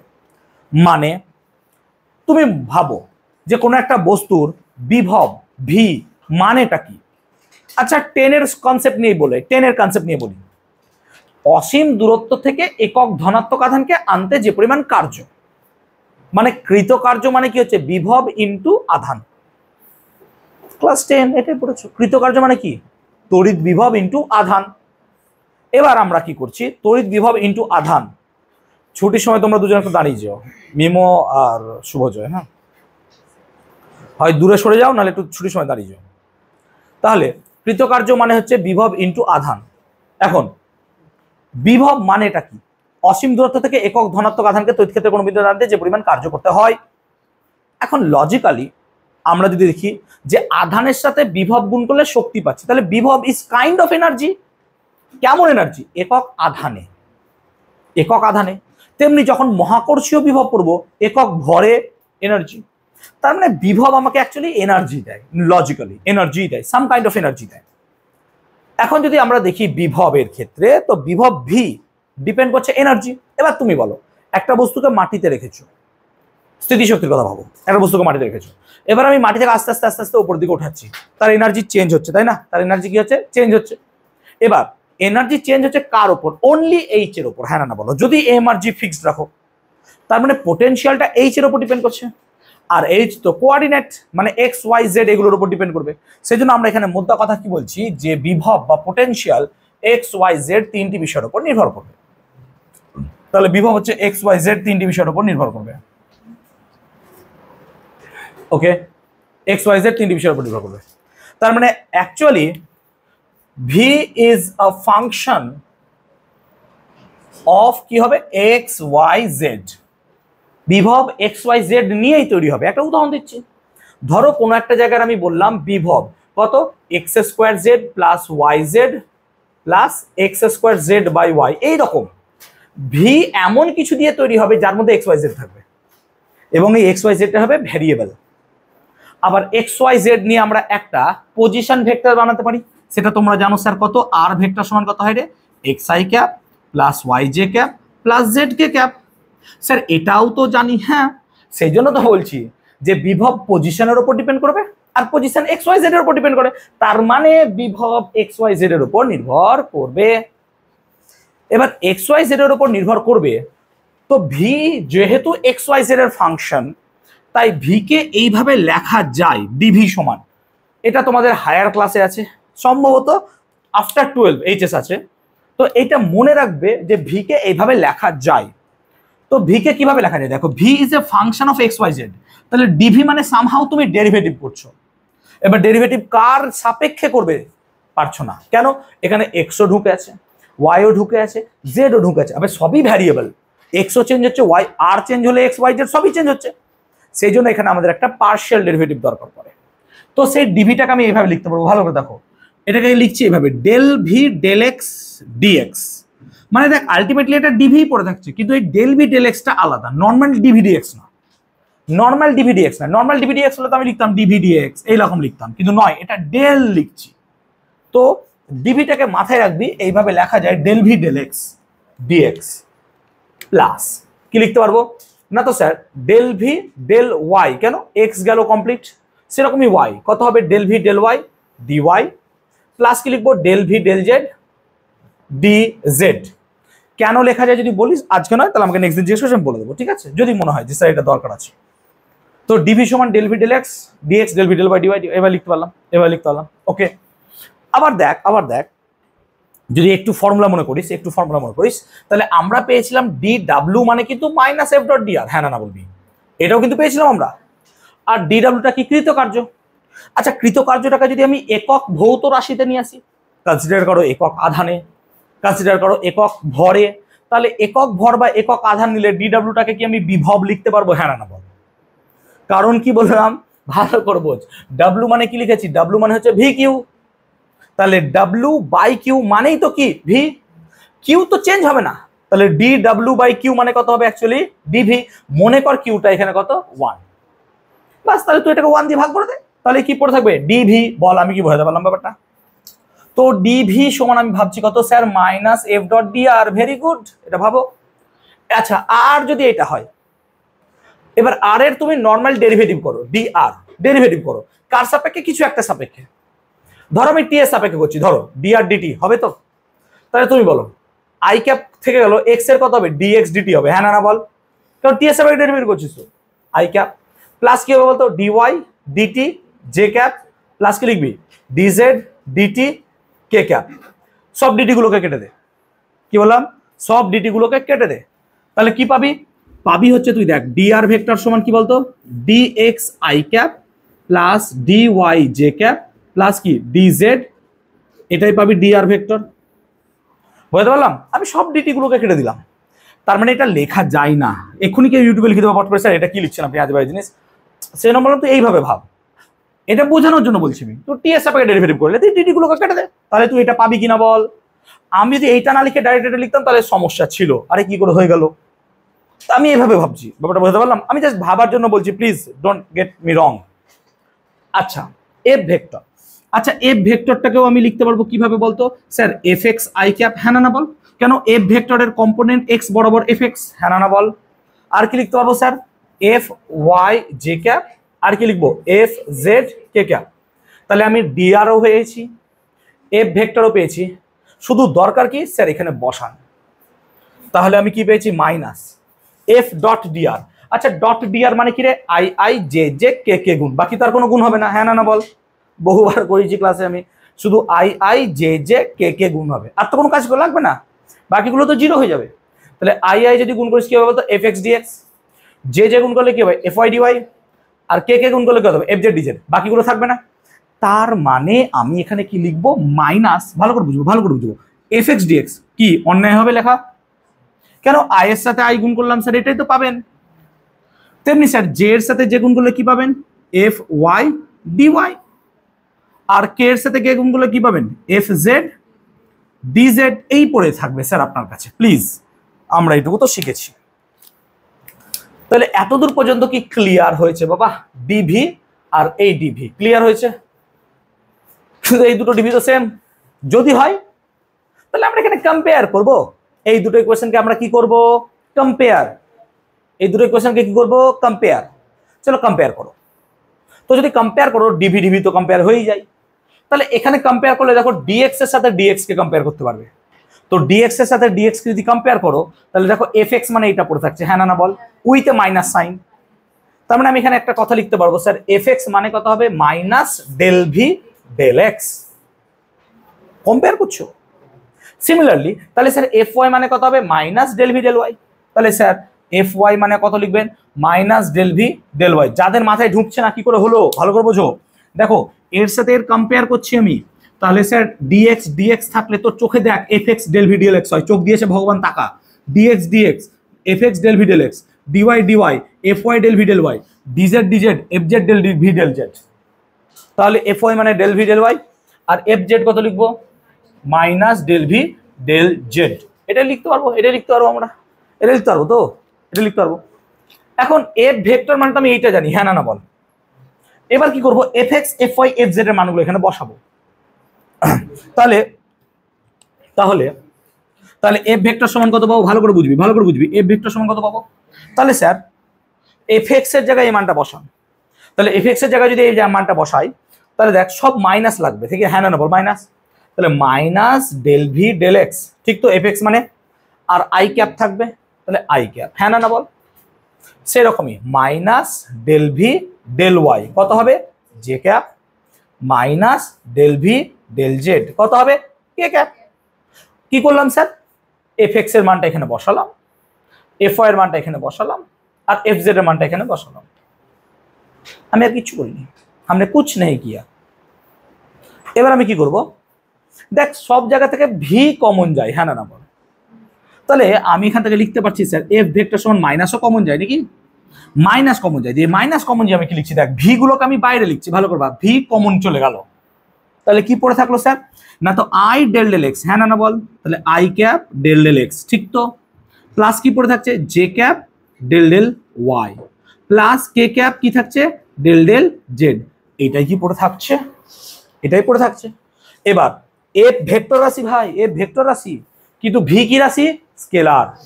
এফ হচ্ছে ফিল্ড, ভি কি? পোটেনশিয়াল। তাহলে এইটা যদি ফিল্ড হয় এটা কি হয়ে যাচ্ছে? পোটেনশিয়াল। তাহলে এটা কি রাশি হবে? স্কেলার। এটা স্কেলার রাশি, তাহলে এইটা তো ভেক্টর হয়ে গেল, এর একটা নাম দিতে হবে। তো এর একটা নাম দেওয়া হলো এবং এটাকে বলা হলো ডেল অপারেটর। এবং আমরা এটাকে লিখলাম এইভাবে, এফ ভেক্টর সমান মাইনাস ডেল ভেক্টর ভি। এইটা হচ্ছে ফাইনালি আমার পোটেনশিয়ালের সাথে ফিল্ডের রিলেশন, যেখানে এইটা হচ্ছে আমার কি বলতো? ফিল্ড। ভালো করে বুঝবি, এটা কি বলতো? পোটেনশিয়াল। আর এটাকে তুই বলতে পারিস একটা operator, that is called del operator. তো এইভাবে পোটেনশিয়ালের কনসেপ্টটাকে আমরা বিল্ড করলাম। যাদের মাথায় ঢুকছে না দুবার ভিডিও দেখিও, না হলে এখন বলো কোন জায়গায় ঢোকেনি, আমি ক্লিয়ার করব। আর যদি একান্তই না ঢুকছে বাদ দাও, এখান থেকে কোশ্চেন আসবে না, আই হোপ। এখান থেকে আই হোপ কোশ্চেন আসবে না।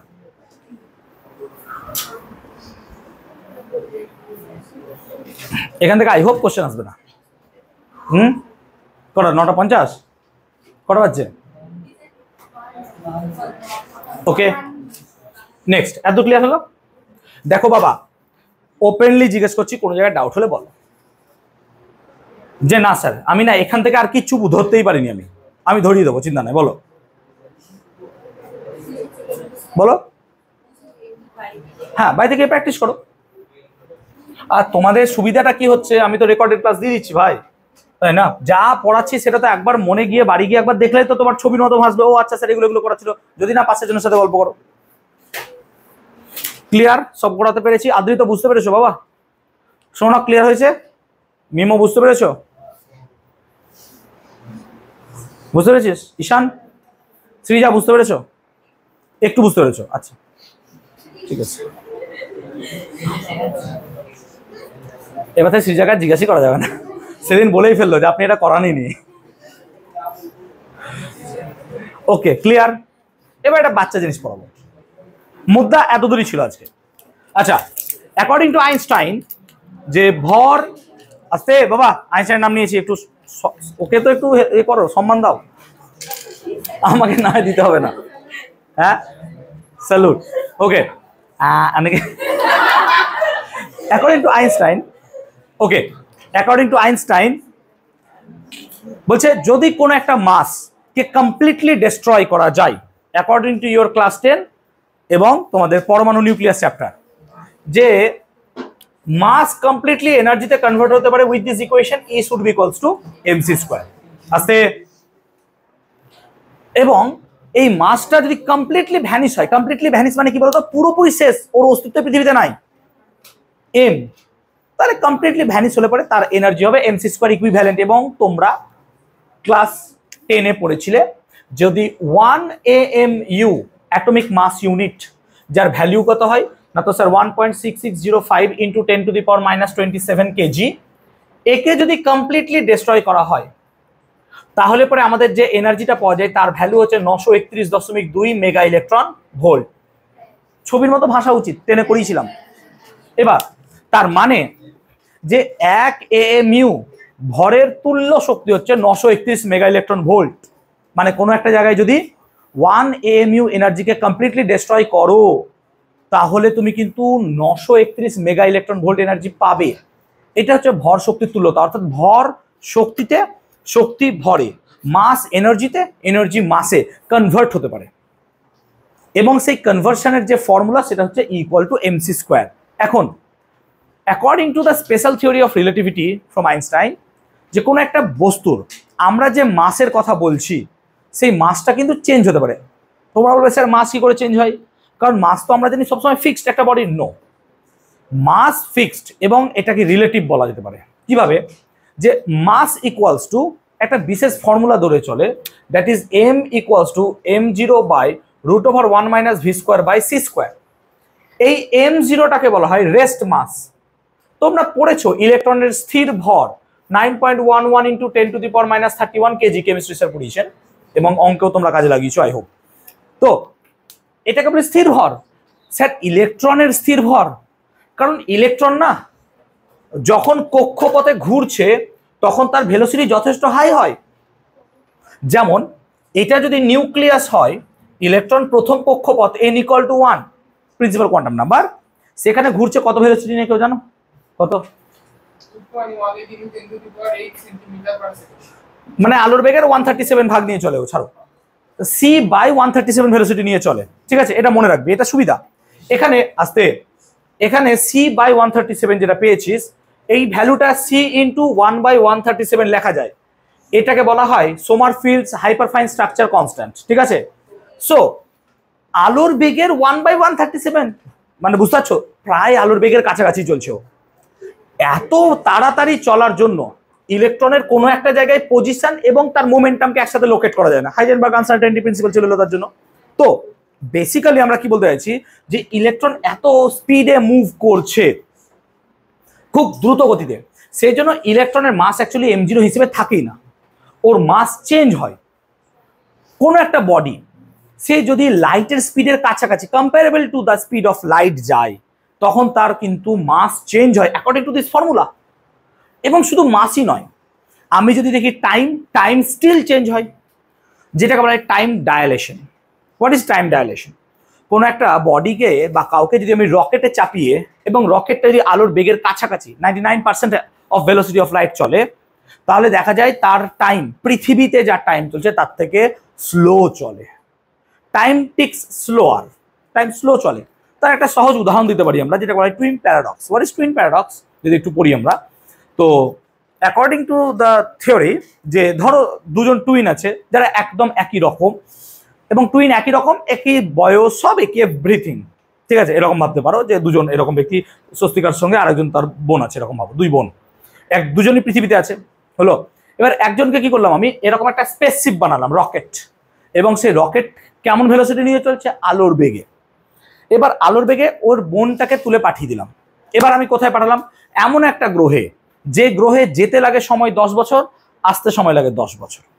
তার মানে ওই গ্রহ ঘুরে চলে আসতেও সময় লাগবে 20 বছর। দাঁড়াবে না, গ্রহের কাছে গেল, দেখলো গ্রহটা দিয়ে চলে এলো। ঠিক আছে, তো 20 বছর। এবার ওর বয়স এখন ধরো 20 বছর, তাহলে লজিক্যালি স্বস্তিকার এখন পৃথিবীতে after that journey of her twin মানে বোনের, তাহলে কত হবে? 40 বছর ওর।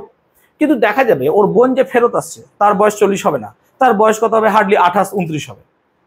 মানে 10-11 বছর কমে গেল। আমি একটা রাফ এস্টিমেশন বলছি। তাহলে এই যে কমলো কেন? Because of the time dilation. যে যখন রকেটটা আলোর বেগের কাছাকাছি চলবে তখন তার ঘড়ি স্লো চলবে। যেমন ধরো টাইমকে আমরা সবসময় টাইম হিসেবে ব্যাখ্যা করবো না ফিজিক্সে আফটার গ্র্যাজুয়েশন, আমরা এটাকে গ্র্যাভিটির সাথে রিলেট করব। যেমন পৃথিবীতে 1 বছর মানে বৃহস্পতিতে কিন্তু 1 বছর নয় বাবা। আবার পৃথিবীর 1 দিন 24 ঘন্টা মানে কিন্তু কখনোই বুধে 1 দিন 24 ঘন্টা নয়, ওরকম তুমি ভাববেই না, because there is some gravity. তো গ্র্যাভিটির জন্য এখানে টাইম চেঞ্জ হয়। তার সব থেকে ভালো উদাহরণ দেখিয়েছে, তোমরা যদি সেই মুভিটা দেখতে পারো, Interstellar is a fantastic movie. ওখানে একটা প্ল্যানেট ছিল, দ্যাটস কল্ড মিলার্স প্ল্যানেট। ওই মিলার্স প্ল্যানেটে যখন যাবে ওখানে একটা কথা বলবে, এখানে 1 ঘন্টা পৃথিবীতে 7 বছরের সঙ্গে সমান। মানে ওখানে 1 ঘন্টা কাটাচ্ছ মানে তুমি 7 বছর। তুমি বলবে ঠিকই আছে, এখানে 1 ঘন্টা কাটিয়ে আসি, আমার পুরো এমটেক কমপ্লিট হয়ে যাবে। মানে ওখানে একবার 1 ঘন্টা পড়াশোনা করা মানে পৃথিবীতে 7 বছর, 4 বছর বিটেক, 2 বছর এমটেক, আর 1 বছর চাকরিও করা হয়ে যাবে। সো ওখানকার 1 ঘন্টা মানে 7 বছর। Can you imagine? কারণ কি? ওখানকার গ্র্যাভিটি আলাদা। তার একটা সহজ এক্সাম্পল আমরা যদি এটা গ্র্যাভিটি চ্যাপ্টারে পড়াই, গ্র্যাভিটেশনে পড়াই, যে ধরো এক্সাম্পল দিচ্ছি, যে সূর্যকে কেন্দ্র করে পৃথিবী ঘুরছে, ইটস ভেরি গুড, পৃথিবী ঘুরছে ঘুরছে ঘুরছে, হঠাৎ করে ধরো সূর্য ব্লাস্ট হয়ে মরে গেল, হতে পারে তো, ও সূর্য নষ্ট হয়ে গেল। এবার কি হবে? তাহলে আমরা কি দেখবো? সূর্যকে আমরা সঙ্গে সঙ্গে দেখবো সূর্য নষ্ট হয়ে গেল? না, আমরা 8 মিনিট পর দেখবো। কেন? সূর্য তো পৃথিবীকে টানছে ফোর্স দিয়ে, তাহলে সূর্য ব্লাস্ট হয়ে গেল সঙ্গে সঙ্গে তো ফোর্স নষ্ট হয়ে যাওয়া উচিত। কোশ্চেনটা বোঝো? আমরা অপকেন্দ্র বলে কি পড়েছিলাম? যখন সূর্যকে কেন্দ্র করে পৃথিবী ঘুরছে, দ্যাট মিনস সূর্য তো ওকে টানছে ভাই, GMM/r² ফোর্স দিয়ে ওকে টানছে, আর পৃথিবী তার বাইরের দিকে mv² r/r দিচ্ছে, বলেই তো ওরা এরকম ভাবে ঘুরছে বন বন বন বন করে। এবার আমি বলছি সূর্য ভট করে ব্লাস্ট হয়ে গেল, তবে তো এফও তো শেষ হয়ে গেল না, ফোর্স তো সঙ্গে সঙ্গে শেষ হয়ে গেল, কিন্তু তুমি কেন বলছো আমি 8 মিনিট পর বুঝবো? আলো, কিন্তু ফোর্স তো নষ্ট হয়ে যাচ্ছে সঙ্গে সঙ্গে। আলোর কথা বাদ দিতে হবে, আলো এলো চলে, ফোর্স তো নষ্ট হয়ে গেল। সূর্যই যদি না থাকে তো পৃথিবী কার দিকে ঘুরবে? আমার কোশ্চেনটা কি ফ্রেম করতে পেরেছি? আই এম সিম্পল একটা কথা বলছি, সূর্য উঠে মানে কি 8 মিনিট সূর্য থেকে পৃথিবীতে আলো আসতে সময় লাগে, ভেরি গুড, ঠিক আছে, কিন্তু সূর্য আছে বলেই তো আকর্ষণ বলটা আছে রে ভাই। দ্যাট মিনস সূর্য যদি অ্যাট এ ইনস্ট্যান্ট ব্লাস্ট হয়ে যায়, সঙ্গে সঙ্গে তো পৃথিবীর ওপর যে আকর্ষণ বল ছিল সেটা নষ্ট হয়ে গেল, সঙ্গে সঙ্গে হলো না হবে না? এইটাই হচ্ছে প্রশ্ন, যে সঙ্গে সঙ্গে হবে কি হবে না। সেই জন্য আইনস্টাইন এই জিনিসটাকে পুরোপুরি অন্যরকম ভাবে ভাবছে। কি ভেবেছিল? যে স্পেস একটা কার্ভ, স্পেস একটা কার্ভ, এই কার্ভের মধ্যে ধরো আমি একটা ভারী বলকে রেখে দিয়েছি, তাহলে বলটা কি করবে? ওই স্পেসটাকে বেন্ড করবে। ওই বেন্ড স্পেস এর মধ্যে যদি আমি একটা মার্বেলকে ছেড়ে দিই, তো দেখা যাবে মার্বেল এভাবে ঘুরছে। তো পৃথিবী ব্লাস্ট হওয়া মানে সূর্য ব্লাস্ট হওয়া মানে ওই কার্ভটা নষ্ট হতেও ওই গ্র্যাভিটির মতোই সময় লাগবে। আর গ্র্যাভিটি কার মতো চলে? টাইমের মতো। সো এক্স্যাক্টলি সেম টাইমই আমার লাগবে, আমার এক্সট্রা আগের পরে লাগবে না। সো কোশ্চেনটা অ্যাকচুয়ালি হাইপোথেটিক্যাল ফ্রেমিং কোশ্চেন্স। তো কোশ্চেনটা এইভাবে ব্যাখ্যা করা যায় না, আমরা অ্যাকচুয়ালি যেগুলো পড়ছি এখন সেগুলো আস্তে আস্তে গিয়ে সব চেঞ্জ হয়ে যাবে। কারণ কি, তোমার এখনকার চিন্তা ভাবনা আজ থেকে 5 বছর পরের চিন্তা ভাবনা অনেকটা আলাদা হয়ে যাবে। এখনকার চিন্তা ভাবনা আর 4 বছর আগের চিন্তা ভাবনা অনেক আলাদা ছিল। এখন চিন্তা ভাবনা চেঞ্জ হয়েছে, 5 বছর পর চিন্তা ভাবনা আরো চেঞ্জ হবে। সো ইউ উইল গ্র্যাজুয়ালি, তোমার চিন্তা ভাবনা চেঞ্জ হবে, ফিজিক্স পড়ার চিন্তা ভাবনা চেঞ্জ হবে, রিয়েলাইজেশন চেঞ্জ হবে। সেই জন্য বলছি আজকে অঙ্ক পারছো না তার মানে এই নয় 3 মাস পর অঙ্ক পারবে না, তুমি তার থেকে ভালো অঙ্ক করবে, তার জন্য একটু পড়তে হবে ভালো করে। ঠিক আছে, চলো আজকে আর দূরে অফ রাখি।